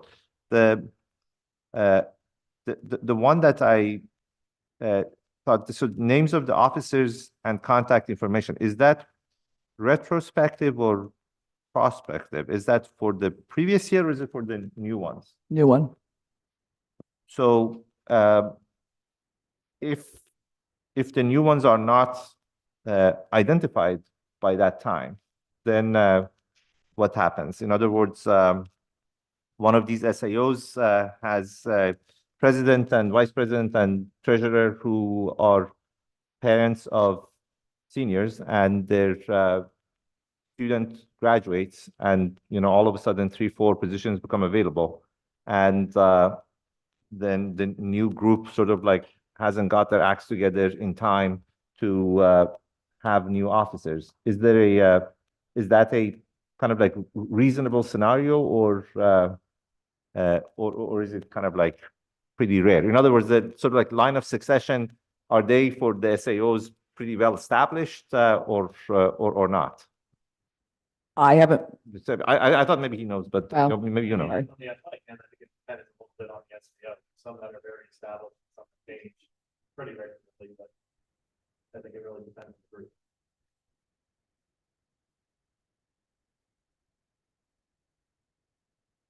What is the consequence of not complying with this deadline for each of the individual items? If they do not have all of the items in, and I'm kind of piggybacking off what Dr. Pax had said, if they tell Mr. Fry, listen, we have a president and vice president, but we haven't voted, or there's some hiccup that happened, it's not going to be a huge deal. But what happens is if we do not have all of these items, the approval for that board meeting that occurs prior to the school year would not happen. And therefore it would delay them being able to do fundraising or move forward in that school year, because essentially when you're approving them using Saucon Valley School District's name in order to conduct their activities for that school year. This makes sense. So this is basically, if they don't have their acts together because the new people haven't come in and taken over and so forth, then they probably don't have any activities. So it's not going to impact them. This is basically the deadline is set such that they would be approved before the beginning of the year for the next year to be an SAO and can kind of like take advantage out. of the Correct. privileges of being an SAO. And I see that this is that so previously September 1st was the deadline for listing of fundraising events. That's the one that you have crossed from here, and the list on page 3 is replacing that, right? Yes. Okay.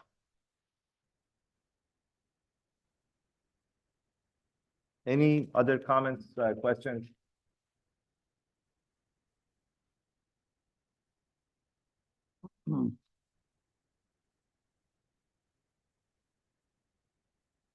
So with that, I think we had a fairly long conversation There's about one this. more.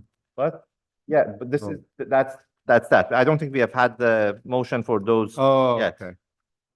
So you have the feedback. We can revisit this next time. And there are the other 2 policies that I mentioned that That's correct. will come up. So technically, there were motion, and so how do I conclude that without a vote on the tabling is now a good thing to do? Okay. Yeah, I would recommend that we table them. They do a motion to table. So on that. any motion potentially to table these? So moved. Okay, good. So motion for table is not subject to discussion. So all in favor, please indicate by saying aye. Aye. All opposed, the motion is approved. So next item on the agenda, policy 137, may I have a motion for that? So moved. Second. Okay, any questions or comments? I just note that this is the second reading of the policy, so this is the one that we went through the last time, but it has some changes that it didn't make sense to me before, and the last week or so, I have a better understanding of it, so I think it's good to talk about it. So this is about the kids who are being homeschooled and what they can and cannot do. I don't know whether you or Mr. Bonneberger would like to kind of like go over that. The small changes, I don't think is necessary, but the more substantial ones, if, Ms. This Bronson. is Ms. Broadhead's policy. Yeah, so could you please just tell us what the changes are and what the reasons are? From the first reading to the second reading or No, the from- policy in general? From 2005 to now, or 2018 to now? The updates to the policy came to match the updates to school code that have been changed on what the parameters are for homeschool students. And Tim can correct me if I'm missing anything in that. So it outlines more specifics of what they can be involved in within the school district. So it outlines about extracurriculars, co-curriculars, as well as courses. Could you tell us what those changes are actually? I mean, not just that there are changes related. So the previous policy did not list all of the specifics that this one does as far as. Which page are you referring to? So if you look at. To page 6 or 7? So the biggest changes came from page 6, 7, where it talks about vocational education. It adds in under the VOTEC component, it adds in that students must meet the eligibility requirements to attend VOTEC. Then we added in the next 3 sections of participation in extracurricular activities, co-curricular activities and academic courses, and then participation in other activities. Those were not specified in the previous policy, and that matches the updates to what has been updated in PA school code. This is that first paragraph, right, about the extracurricular activities? Yep, that students are allowed to participate in any activities open to district students, including but not limited to, and it lists clubs, musicals. What is that? ensembles. I know that it says not limited to, and that's generally a placeholder for other things. What are the other things that, you could have listed and you didn't? Not, I just want to know why is it not limited to? That mirrors the language of the school code. Apparently the state legislature Yeah. came up with a list and envisioned that there might be other things that that fall within that category. I mean, looking at the list, I think it's pretty comprehensive and I'm having a hard time thinking of anything outside of that, but theoretically. there- We mirrored everything from what the school code had into the policy. And what is excluded from participation by fully homeschooled students? So what they're allowed to participate in are those activities, the extracurriculars, co-curriculars. There is a clause that allows them to participate in academic courses. What the limit is, which is under the homeschool participation and other activities. So things like if the sixth grade class is taking a field trip to, I don't know, an Iron Pigs game, that's the sixth grade class here at Saucon Valley that is going to it. That is part of whether it's, curriculum connection, things like that, that coming for our Saucon Valley students, that's not something a homeschool student that's not participating in our curriculum is going to. And is this excluded by law or is it excluded by us? In other words, is there a legal reason that they cannot participate? The reason for why we would put that in place is if you have a student who is not participating in any district activities, solely fully homeschooled, we have no authority to discipline that student. Essentially, we have no control over that student. So if you would allow such a student to go on a field trip, we have no jurisdiction to essentially say, excuse me, you misbehaved on this thing, we're going to punish you for that the way we could with any one of our students because they're not enrolled in the district. How about the? I You're mean, what- also inheriting any medical pieces. So like our students, when they have to participate in extracurriculars or a sport, there's paperwork that needs to be filled out. You have documentation of emergency contacts, medical information.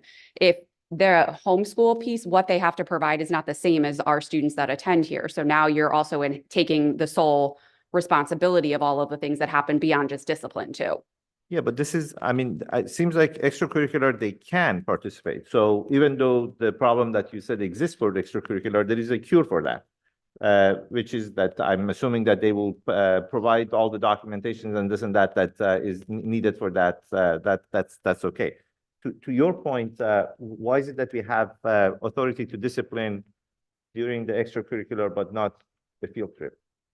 What is the what's the difference between those two that makes one uncurable and one curable? The extracurriculars, it's not a matter of being curable so much as the school code says we have to allow them to do it. So we do not allow, we are not required to allow them to do it for a field trip. But we can allow them if you want to. Or my In theory- question. in theory, yes, in theory, we could permit them to participate if the board wanted to allow students who are fully homeschooled to participate in various activities outside of what the school code requires, say we have a sixth grade field trip. We could permit it and we could impose conditions upon it, but the languages we drafted would not, primarily because we had concerns about some logistical issues as well as potential liability concerns, since the student in that circumstance would not be required to provide us a lot of medical information, which other students we would automatically have. In addition to that, we would not have the ability to take any kind of disciplinary action should they misbehave. There would be a host of potential issues that could occur. And some of those concerns could exist in extracurricular activities as well, but the school code specifically says we have to allow it. So for this, how typical is this language or this kind of like intent in other school policies? The short answer is it is not overly typical, primarily because we don't see it arise as an issue. My understanding is we've had requests here that are unusual. Most students who are fully homeschooled typically go on their homeschool program and are separate and distinct from the district.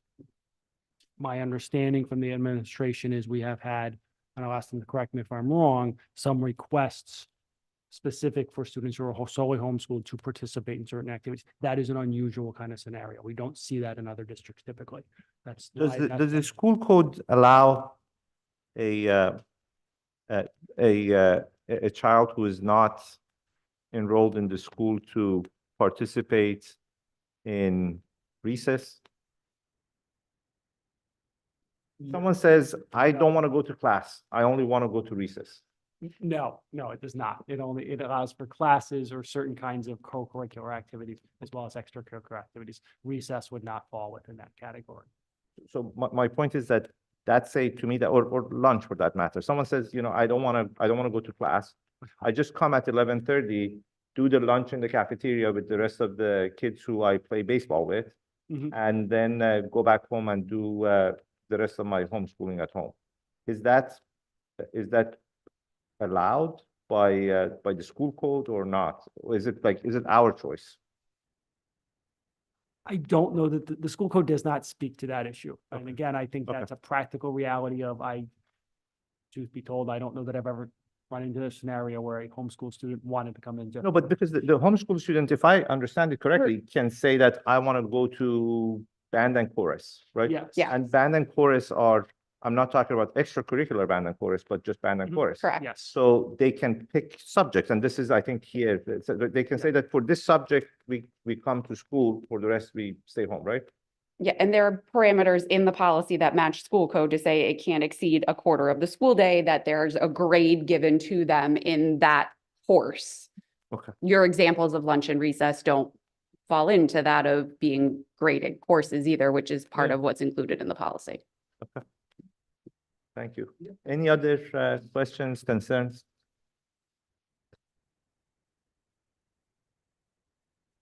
No? Okay, so with that, all those in favor, please indicate by saying aye. Aye. All those opposed? The motion is approved. May I have a motion for item number 4, expulsion hearing waiver? Motion. Any questions or comments? Is there anything that you can add about, and I don't know, about something that could have been in the news or not about this? No, no, under the circumstances, no, that would not be appropriate at this time. Okay. So all those in favor, please indicate by saying aye. Aye. All those opposed? The motion is approved. Under personnel, we have item number 1, dedicated substitutes, item number 2, head curriculum writers. May I have a motion for those two? So moved. Second. Any questions or comments? Yeah, please. Yeah, so I feel kind of torn about the head curriculum writers thing because I, as you know from our academic and personnel meeting, I have a lot of concerns about this curriculum revision process. And I just feel like we really need to get a stronger executive function in place on the curriculum process before we continue to, earmark money to spend on curriculum redesign, and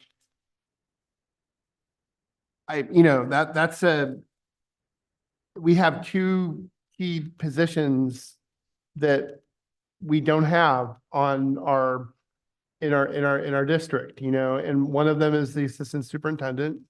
And, the other is someone who is in charge of curriculum and instruction, those 2 positions separate from the curriculum technology person, and I really feel like, wow, how can we, keep saying we're going to spend money on parts of this process when we're really not prepared yet, and I understand why we need to do it, why we need to revisit the curriculum. Of course, it's the most important thing, that I feel like we do. It is absolutely the most important thing that we do, is have a great curriculum that is properly, so that's, I really, I appreciate the work that the teachers have, um, generously volunteered to, well, to take on for a fee, you know, but, I just feel like I can't really back this, process until we get some more, of the team in place. You know, that's really what it comes down to. We don't have a full team yet, you know? There's some great people, but we don't have the team yet, you know, and, you know, whether that's somebody who's hired, as a consultant, or we have, you know, people who we actually hire the positions that, you know, we have an open position right now. Then, you know, I just feel like I can't support. So long story short, so for me right now, it's no, you know. Could I ask, was this part of the AMP committee? Yes. It was. Not, So- not the persons, at the AMP committee, people who, have led, I think, science and math part of the curriculum for K to 12, they, presented their plans for how they are going to, do the changes and who's going to be writing which part of the curriculum and what they're going to do, and, you know, all that stuff, what the cost of it would be. Okay, but number two, the item 2 wasn't part of the AMP committee. No, item 2 is basically appointing people for the positions of head curriculum writers for the topics that you see in front of that listed. And some have already been hired in other areas, right? I mean, people have already been working in these areas, so. Not these areas, Yeah. but, we've had some Yeah, yeah, yeah. curriculum writers we've already engaged. Yeah, so We have the, curriculum head writers. They haven't engaged in curriculum writing. So the head writers are essentially doing the implementation plan, which lays out for each content area what the plan is for the upcoming years. So this could look different for each content area. And the head curriculum writer, in conjunction with administration and Ms. Dobson, who's the curriculum coordinator, this school year is putting together the plan, and that lays out year to year from starting this summer on what that looks like. And the idea was to ensure that there was a plan that was transparent to the board and to the community as to budget implications, staff implications, and then the resources that were needed in terms of curriculum writing and then for the materials. So it essentially lays out now year to year what that would look like and how that would impact anything with budget or staffing. Then from that point, once that's, and they also did the planned course document, was essentially the syllabus for each course that's currently being offered. So there are some courses in the school district right now that do not have that document. So it is to update all of those documents and then bring those forefronting to the community so they have an idea of what I would say it looks like a syllabus, the outline of what those courses are in each of the courses that's being taught currently in our district. From that point forward, depending on the implementation plan and when curriculum is being written, the curriculum writers, who will be different from these individuals, or they could be the same, would then be hired to write the actual curriculum that the teacher of that course would be teaching. Okay, so these 15 hours per each of these people that is Mhm. the thing, that would be happening in the summer? No, that is actually occurring from now until the end of the year. Okay, that Mhm. 15 hours is from now till the. To the end of the year. And then they have these people could be then curriculum writers, which are writing the curriculum for the course. They could continue through the summertime, depending on what their content area is in their plan, what they're doing. So they may not need to write curriculum content this summer, but it could be a year from now, 2 years from now, depending on where we are in each content area. And did you mention Ms. Dobson would be supervising or administrating these 5 individuals? Like, who would be in charge? She currently does with the building administration and district administration. Okay. Yep. So it's a team. to put together that implementation The whole plan. process. She's overseeing the whole. process. She oversees the whole process and these individuals along with the team within each building for each content area. Thank you.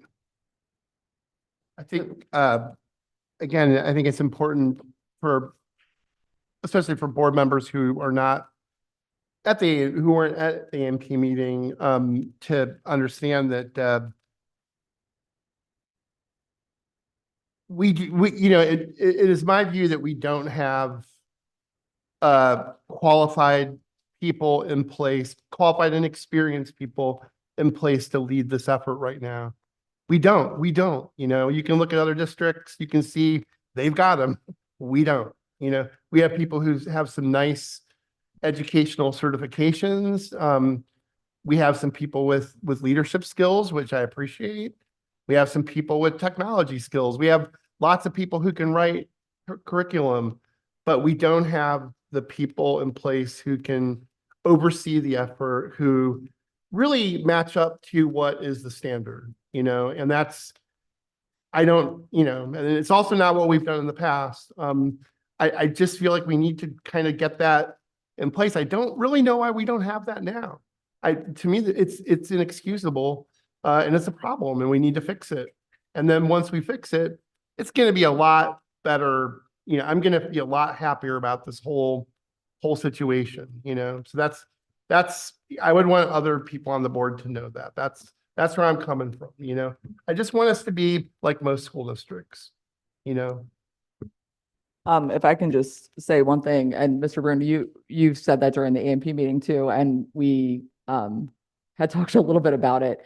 There is benefit to that, and I don't disagree. I do think that in full transparency, though, there are policies that outline curriculum, and we discussed that during AMP. There was one policy that was brought up prior to and approved prior to the new board members getting on. If that's something that we want to bring forth and review, we can do that. That does outline this process. So if the board isn't happy with the way the process currently is, we can surely bring that up to revise. There's also a policy that outlines those guiding principles that you had talked about at the AMP meeting that as a district we adopt, and that surely is something that we can bring forth and make recommendations to what we believe administratively those guiding principles can be.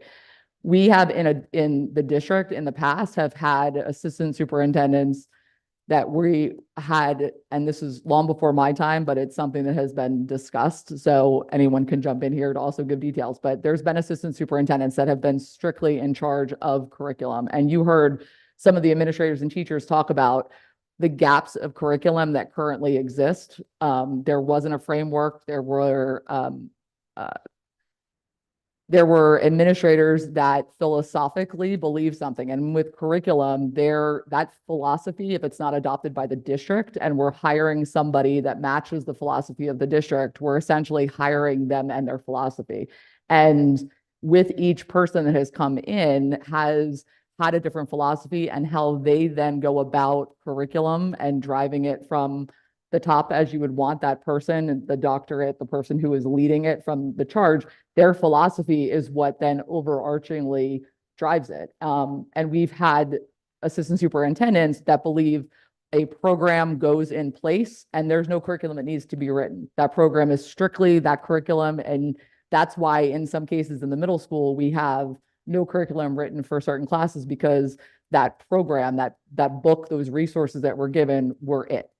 But that's a philosophy that some curriculum directors have, and that's some that we've had in the district. And on the flip side, we've also had administrators that believe that's a resource and the curriculum document is a completely different. You heard that at the AMP meeting discussed.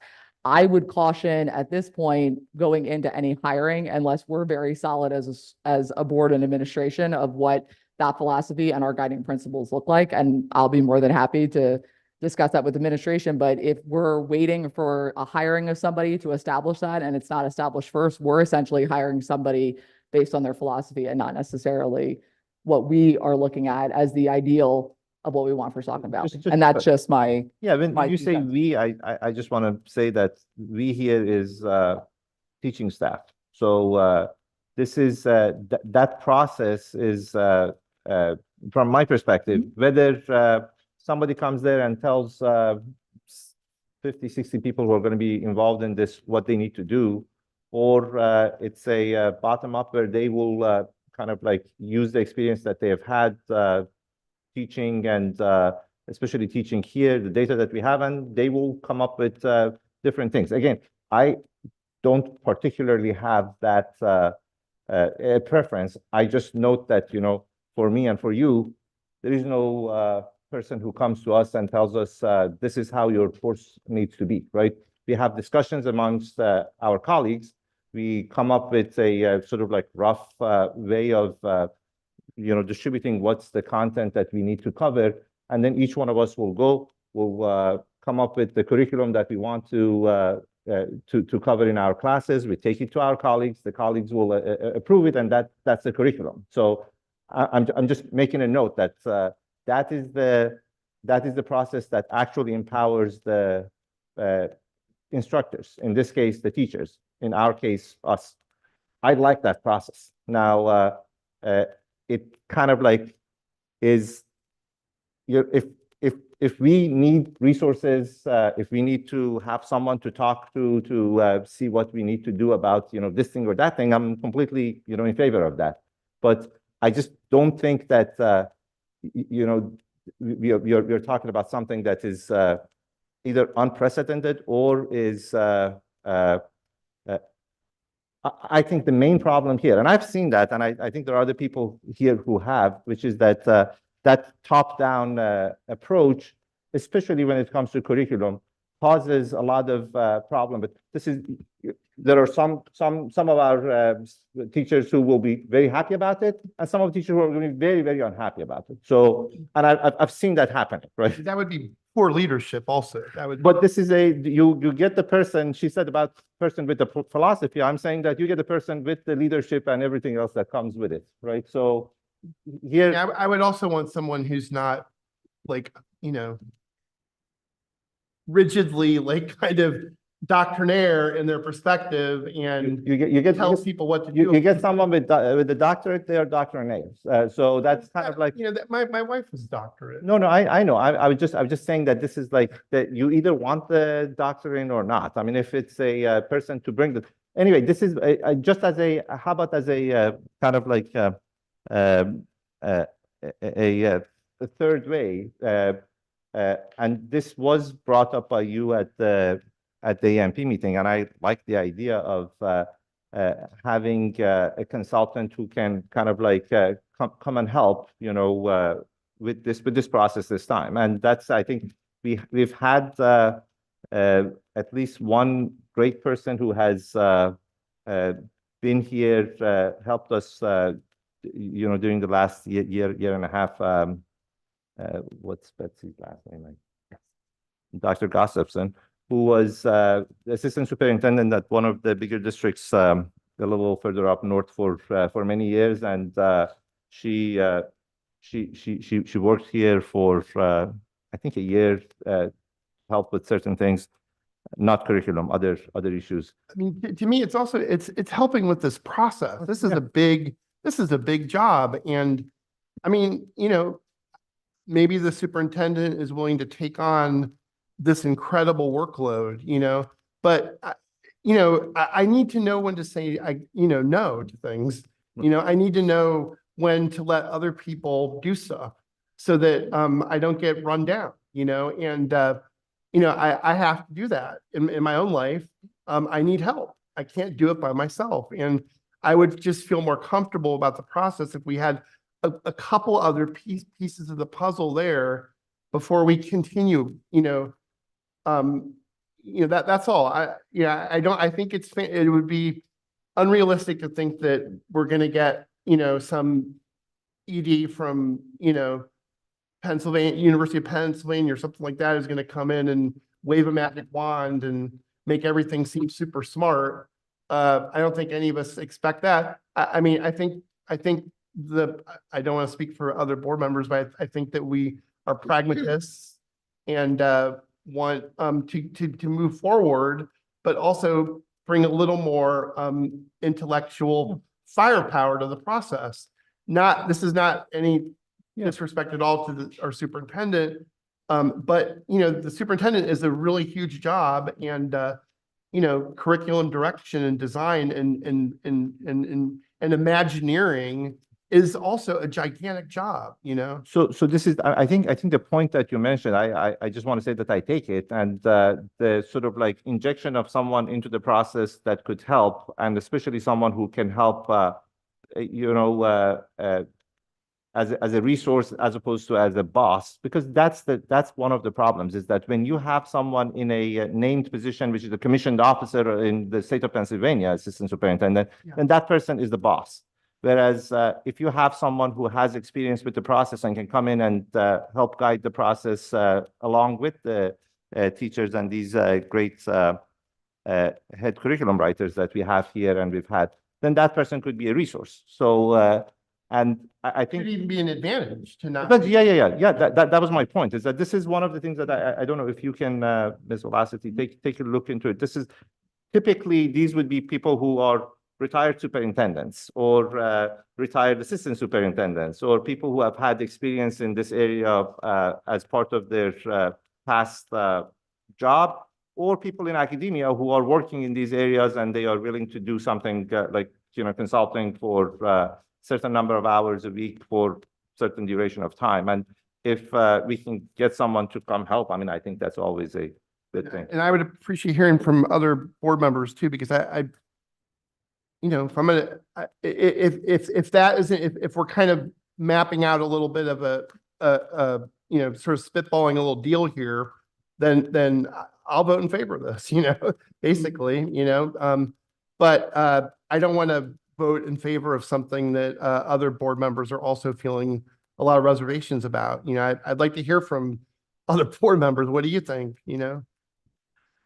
I would feel better if we had some type of,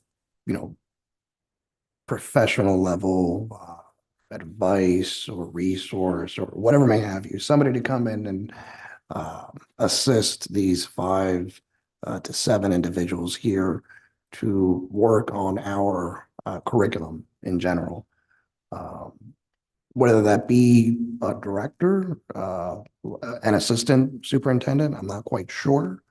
But, maybe either of those are warranted or both. Personally, I share your same concern.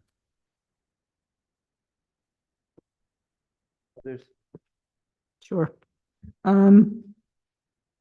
I guess, this is nothing against Pam. Hi, Pam. I'm sure you're watching. This is nothing against her, but how did she come to be in this position? I believe, according to our budget, I was going to bring it up later on, but according to our budget data, she's being paid a stipend to do this as well, beyond her job that she does during the school day.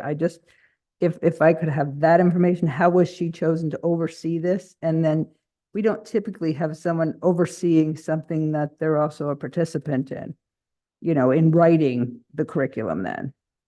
So how did she come into this position? I guess that's my question. Oh boy, I've got to recall my memory.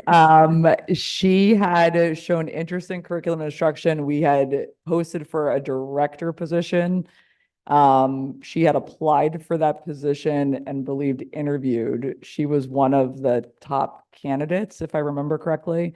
She did not want to step into administration, and there was a lot of conversation with her regarding that. And at the time, there was a lot of conversation with SVEA as well about what that person leading curriculum would look like and what at that point in time was needed in the district to move forward. And we had offered a position to Pam, and she had stated that she would wanted to stay in the role that she was currently in. And this was like the happy medium. And the reason was because we felt somebody who was in the trenches, and so did she, and supportive SVEA at that point in time, was it would be somebody who kind of had one foot in and one foot out, but understood where teachers were coming from, was not new to the district, and had to get acclimated to all of which you do need to get acclimated to when you step into the district. She knew the history, she knew where we were going, and for the time being, because at that point, she didn't want to step into administration. We felt like this was a good bridge to get us to where we needed to be and then make a decision as to whether or not we needed to move forward with a new position or if she was going to continue doing what she was doing. So this isn't something that would continue past this school year. It would be reviewed every single year. But at that point, when we wanted to move forward with curriculum and couldn't find the right person that was going to come in, this was the bridging between those two. So you advertised for a director. We did, and we Curriculum actually director. interviewed at one Why? point too. I mean, Mhm. outside of the district? Outside the district, yep. So you were anticipating We're- needing this position. Yeah, The stipend is to make up from that quasi-administrative, because I know at the meeting, she said, our administrative team. She, yeah, so is she, the stipend to make up for that quasi? I'm just asking where that came from, because she, it's a big to be honest with issue. you, I can't really recall exactly what it was, but it was she was doing what she was doing, but there was a lot of overlap to what she was doing in terms of curriculum as well. So it was kind of she's doing some of the things that need to be done during the school day that involve curriculum and integration of technology and special education and those types of things that come up in teachers' classrooms and working through assessments. So she was doing the bits and pieces of it, not just integrated in the manner that she is now. And this was what she would be doing during the school day, but also in addition to what needed to happen outside of the school day. The reason Pam currently is being the head curriculum writer for this particular position, and I understand that duality of those positions, is that nobody wanted that head curriculum role for that content area. So we first ask everyone in the content area if they're interested. It has been posted. Administration does seek out individuals to try to kind of move them like, hey, you've shown leadership. We know that you can do this. You've done it in the past. We've seen your instruction, and kind of move them in the direction of head writers. But we can't find anybody. We go to somebody else in another content or similar content area, or we have to make some decisions in regards to what's going on moving forward in the content area. And that would be the same for curriculum writers. So once we get to a point where curriculum writing is taking place, if we first obviously offer it to the teachers of that content area, move to the teachers who would be outside of the content area but may hold a certification. And then if we have kind of run our gamut, we would have to make a decision of whether or not we'd have to contract outside to get that curriculum written. Yep. So Bill, what you were saying is exactly what they were anticipating trying to hire, a director of curriculum and instruction, but we're unsuccessful in doing it. So I think a consultant coming in and helping and, assisting would be a good move. That's my personal opinion. And another possibility also would be if there was somebody who had a high degree of education in the district already, and they were able to, I don't know, for example, be on leave for a year while somebody covered their position. To me, that would be acceptable too, somebody who knew the district. It doesn't really matter to me as long as they've got the intellectual, experience and hopefully some experience actually doing this process to help us,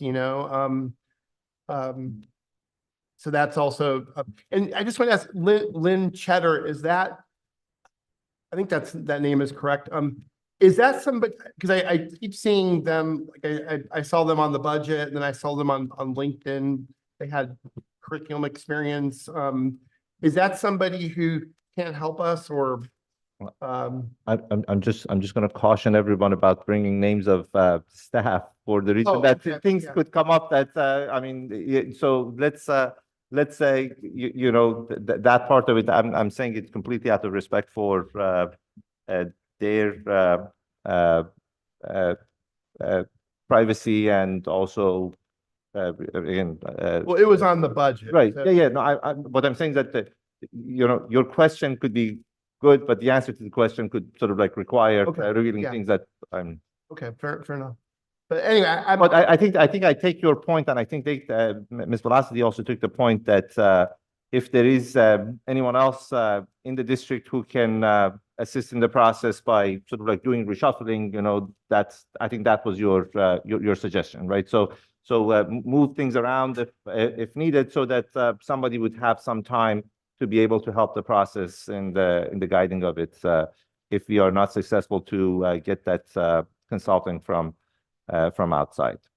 The problem, and I'm just saying it as a sort of like irony of that, is that these require reshuffling and moving and so forth, which we don't want to kind of like do that. Every time that there is there is a move like that, it has a cost. So okay, with that, yeah, I would like to call this for a vote. So items number 1 and 2.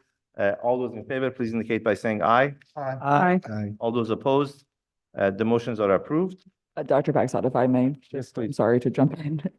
Just so I have clarification, and all of my administration does as well, is that we are not saying to halt the process until the consultant is hired, correct? No, I just that want to was- make sure that we're, No, that wasn't on the agenda, nor was Okay. it voted on. Those were feedback that you Mhm. received, and I think we are going to trust that you will follow up and give some feedback to the board Okay. once you have some information to share. no problem. Thank you. I just note that this is a fairly long process, so it's kind of like the start of it. The things that they are doing now and through the summer are going to be a small piece of it. So that from that perspective, it's not like either by next week someone is here or else we've missed the boat. I mean, the feedback is to see if we can get someone to help guide the process or give you feedback, the team some feedback about this. Okay, under facilities, we have an item surplus and obsolete. May I have a motion for that? So moved. Second. Any questions or comments about this? These were, I think you did mention what they are, but I forgot. These were VHS tapes or? I do believe, but I apologize because I was, Yeah, that's what I saw. yes, it's VHS it's- tapes. Yes. They are really obsolete, so. Just one? One tape, that's it. Oh, one tape, okay. All those in favor, please indicate by saying aye. Aye. All those opposed, the motion is approved. Under finance, we have the budget timeline, Mr. Bonneberger. Any updates?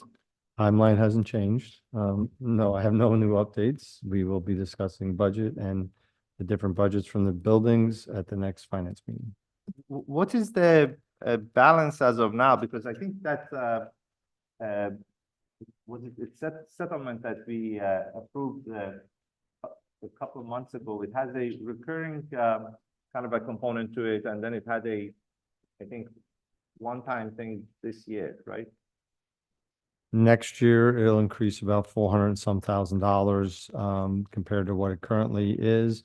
Then there is an amount that we will have to collect from this current year. So for next year, it'll go up. So it's about another approximately $450,000 that we will put into the budget. And just cautious that it's a one-time, so we will put it in, and it would probably bring our budget down to about 1.9, 1.8 for the That's balanced amount. So the deficit would be about 1.8, $1.9 million. Correct. And what is the facilities renovation cost for next year? I believe in the budget, it's approximately 1.9. But that includes the buses and so forth, right? No, that does not. The facilities buses are in the general part of the budget. The construction items or capital was just about 1.9 itself. So we can have a balanced budget if we consider that that's the one-time facilities cost. If that's what the board so chooses, yes, you could take it out of fund balance, and Okay, any as questions? long as there's no additions or of positions, as we were just talking about. I had one question Yeah. about finance. Have we, this isn't directly to Mr. Bonenberger, but just under the heading of finance, are we, will the finance versus subcommittee, will that be rescheduled or will it just be, it won't happen until, the end of the month or whatever? Next week, right? Next week. From tomorrow. Okay, I didn't see it. I apologize. So sorry, I tried to find it and I didn't see it. Okay. Is, there was like a initial draft budget and then there's been some changes that happen now. Yes, I hope to have it out to you this weekend. Okay, but we're gonna get like a second draft. Correct. now. Okay. Working on it, yes. I'm getting a little concerned about the timeline since that one finance committee was halted. I'm not sure we shouldn't put in a meeting to dedicate it to the budget. Once we have all the input at the, financial meetings and then talk about, this, maybe that, kind of thing. Yeah, this I is just am getting concerned. Am I hearing you correct that you would like more time for the board to discuss the budget, right, Mrs. Demko? Yes. Yeah, so I think what happens is that once the finance committee meeting presentations are over, then we can have a much as long of a meeting that we need here. And that would be potentially, for the rest of the fiscal year, all the way up to end of June. Can we have a work session? I'm completely in favor of that. The only thing that I don't understand, what's the difference between a work session and a board session where today, for example, we spent about hour and a half on the policies, right? So we can spend hour and a half on budget next time, or, whenever anyone is interested in speaking. A work session, you bring coffee and donuts to. Yeah. Yeah. Yeah, that's yeah, Grant. Dinner. I'll go to Costco the day before. Hot. Okay, any other questions or comments or concerns about the budget timeline? Okay, so on agenda items, item number 1 is paper janitorial product bid award. Item number 2 is the Colonial IU general operating budget. Item number 3 is the Northampton Community College budget. May I have a motion for these 3 items? So moved. Second. Okay, so I just note that item number 2 and item number 3, they were both presented, those 2 budgets, by the director of the IU and by the president of NCC. Mr. Bonneberger, can you tell us what's that bid award, the first one? It's our yearly bid for our copier paper, toilet paper, Seafold towels. It doesn't have a star next to it, so it didn't go to the committee. I just want to know whether it's the same amount, almost as our typical Yes, it's expenditures. about the same that we normally, spend on those products. Any questions, comments about the 3 items? Okay, so all those in favor, please indicate by saying aye. Aye. All opposed, the motions are approved.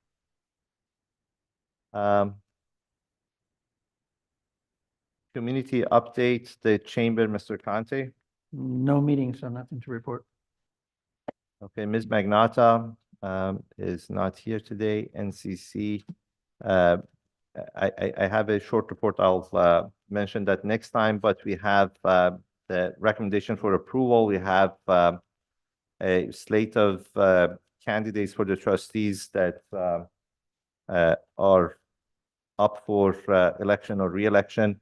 The list was shared with the board members, and I think we have the votes right now. Mr. Bonneberg, did you collect them, or was it Ms. Regal? So could you just call the names, and I'll make a motion, and then we'll. In the past, it was just, we were approving it, and then we would just tally the votes and send it to community Just- college. So, Just say it. so, If you don't want to say it, I'll say it. no, so do you just want the listing of the? Yeah, the who- names, for Okay. the 5 people who are. Gotcha, okay. So for the Bangor Area School District is Michael Gofredo. I'm sorry if I mispronounced the people's names. Bethlehem Area School District, Dr. Karen Beck Cooley. Bethlehem Area School District, Dr. Dean Donaher. Eastern Area School District, Mr. Robert Fennel, and Wilson Area School District is Mrs. Janice Krieger. Okay, so may I have a motion for this item? So moved. Second. Okay, so these are 5 incumbents on the NCC board. They're up for re-election. Any questions or comments? Mr. Bonneberger has the individual votes of our board members for that. So we are approving that list is going to be turned over to NCC, right? Yes. Okay. All those in favor, please indicate by saying aye. Aye. All those opposed? The motion is approved. Bethlehem Votek, Ms. Demko, Mr. Detmar. I just wanted to say that the Skills USA team went to the state competition. There were 4 first-place finishes. Unfortunately, none of them were from Saucon Valley, but it's a good reflection on our VOTEC school. I'll chime in that they have food truck Tuesdays that are occurring, and the first one was today, which I definitely would have gone to had I not been here. No, it was at Up at that. VOTEC. Oh, yeah. Okay, There's talk that we could be getting another food truck sometime in the next few years, so. yeah, I was traveling and missed the last meeting of the IU, so I'll provide the update next time. Mr. Carpenter, PSBA. I don't have anything new, but I think I'll just reiterate what I said last time, which was that there's there's whole board level professional development that PSBA offers that I think that we should consider as a board, given how many new members we have.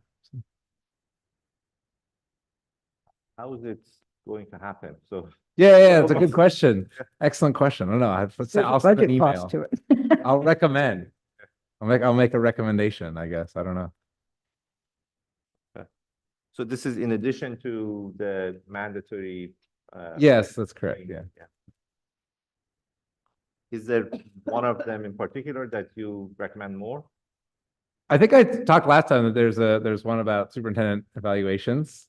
Only because I've never done it before, and it would be nice to have some guidance of like what I'm supposed to be doing. And there's 4 of us that have never done it before. So yeah.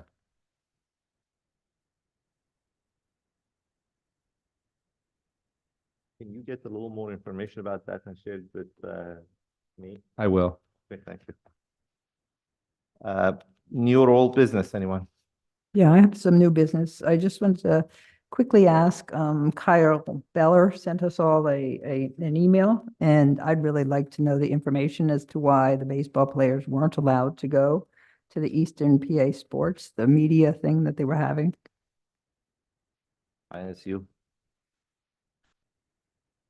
Since you may or may not know the issue, if you want to ask Ms. Demko to share the email with you, I think she wouldn't mind. If you know what the issue is, then you can talk about I'm it. going to have a little bit of background on it. So there was an email that went around, I know through the AD emails, the Friday before. I think the event was supposed to be on a Saturday or Sunday. Not knowing about the event. So what happened was Eastern PA Sports, who is a internet radio company, had invited baseball coaches to come to the event. But we found out through the school ADs that they were not informed, nor for the Colonial League played media day, nor was the league informed. And we found out that all of the baseball coaches that are in the league were not necessarily invited. So we had schools that were not invited. The league was not informed, so they were putting out information about a Colonial League media day without permission from the league. And there wasn't a softball component as well. So in taking a look at the equality issue with baseball versus softball, with the league not knowing, not being a sanctioned event by the league, the school not being informed, and not all the baseball coaches being invited, there were schools that were going back and forth about attendance with their team. So that's a little bit of the background about it. But the schools found out about it just 24 to 48 hours before. I did some research on the group, and they they certainly are very inclusive of male and female sports in their kind of thing when the email came. Thank you. Citizens inquiries and comments. You are it. Hi, I'm Madeline. I have a question about, I'm not sure what policy it was with the SAOs. I was previously the PTO treasurer. I stepped down in February for my own reasons. But I have a question. I had a question the whole year. I just felt like I couldn't ask anything. Why can't the SAO, like an SAO group, advertise in the school anymore with flyers? Because that really impacted the PTO's reach this year. It just feels like that there should be something in place differentiating and aligning the school with groups that benefit the school, such as the PTO. And it's a bit confusing why we're lumped in with groups that are not SAOs, like why we are held to the same standards as those groups. The PTO has paid for field trips and transportation, making it free for all elementary students. I'm speaking specifically to elementary at the moment, because that's the only group I know. And I understand that the school no longer wishes to receive the payment for field trips and transportation, but it still can't be denied that the PTO is a great benefit to the school. So I just don't understand why SAOs are not able to advertise as they have previously. And I know previously they weren't following policy, but is there a way that this can be added to the policy for SAOs that allow all SAOs to be able to send flyers home? I mean, I think it would benefit all of them. And I think they all benefit the school. So I just don't understand why there can't be something to work together. Something also that was noted in policy 707 and 707 AR1, it's noted that when organizations have to submit for usage of facilities and requests for fundraising, but it doesn't state how long the district has to respond to those requests. So there's a lot of deadlines for the organizations, but there's no deadlines for the district. And that does make things tricky on an SAO's end, trying to get things planned. So I just wanted to throw that out there, that maybe that could also be added and thought about. And then also, I just had a suggestion, the back and forth with spectators, child spectators in the school. I can only speak to two groups because that's all my kids are a part of. That's basketball and baseball. And the family that runs basketball, they do a really good job. And he doesn't even really watch his children play because he's a lot of the times monitoring the halls and keeping an eye on things. I don't know if you're speaking of them specifically, so that's not my point. I'm just saying to ask more of them. I mean, at the end of the day, they're parent volunteers, and he's already missing a lot of his kids' stuff so that we can benefit and our kids can join. So I just think asking them to do more would be wrong. So baseball, I know I have to sign a parent code of conduct. And I think just asking SAOs to do that, have every parent sign a parent code of conduct that will protect you, because then if their child is not following what they signed, well, then you do have the right to remove them and ask them to leave. And it doesn't matter if the parent is there on the campus or not. Every child has a guardian or a parent responsible for them. So it still would fall back on them, whether they were there or not. And they had now signed something acknowledging that their child cannot be rolling down the hallway in a chair. But that was just my thoughts for tonight. Thanks. Thank you very much. Can I ask a question? Because we are allowed to ask questions when I looked it up. Yeah. We're encouraged to. The state wants us to ask questions after public comments. Go ahead. As long as it doesn't become a back and forth, I'm okay with that. Okay. Yeah. I wanted to ask you, Madeline, what would be the ideal situation for you with respect to the flyers about events? Like I'm just trying to make sure I understand like what it is that you wish that you were seeing happening with the way that the district deals with organizations and flyers. So in previous years, the PTO often sent flyers home to allow like the community to know about fundraisers we were having, events we were having. And so the turnout was really always great. I believe the year prior to me coming on, they raised over $25,000 50,000. Our balance, this is all public knowledge, our balance starting the year off was 54,000, which is really awesome for a little school's PTO. But like I said, we funded all fundraiser, field trips and all the transportation, so every student got to go for free. I'm not sure why that is not needed anymore, but it was still great. So these flyers that we could send out, it really helped our reach. When I stepped down in February, I don't even know that we hit 8,000 raised and the turnout was awful at events because people had no idea. And then there was a lot of confusion of, oh, is this a PTO event or is this a district event? Like it's very hard to distinguish yourself when you have no outlet to distinguish yourself. You're kind of relying on people word of mouth or Facebook, and that's not really realistic. So, yeah, severing our ability to hand things out physically, it really did impact. Thank you very much. Thank you. Future meetings, April 22, May 14th, 7 o'clock, the same place. May I have a motion to adjourn? So moved. Can Okay. we note that the 22nd is a Monday Oh. of April? Yeah. So I'm gonna make a note about that, April 22nd is Monday. The reason for that is because that Tuesday, there is a, election that is happening here, primary. Yeah, the And 23rd. as a result of that, we are doing the board meeting a day before the primary.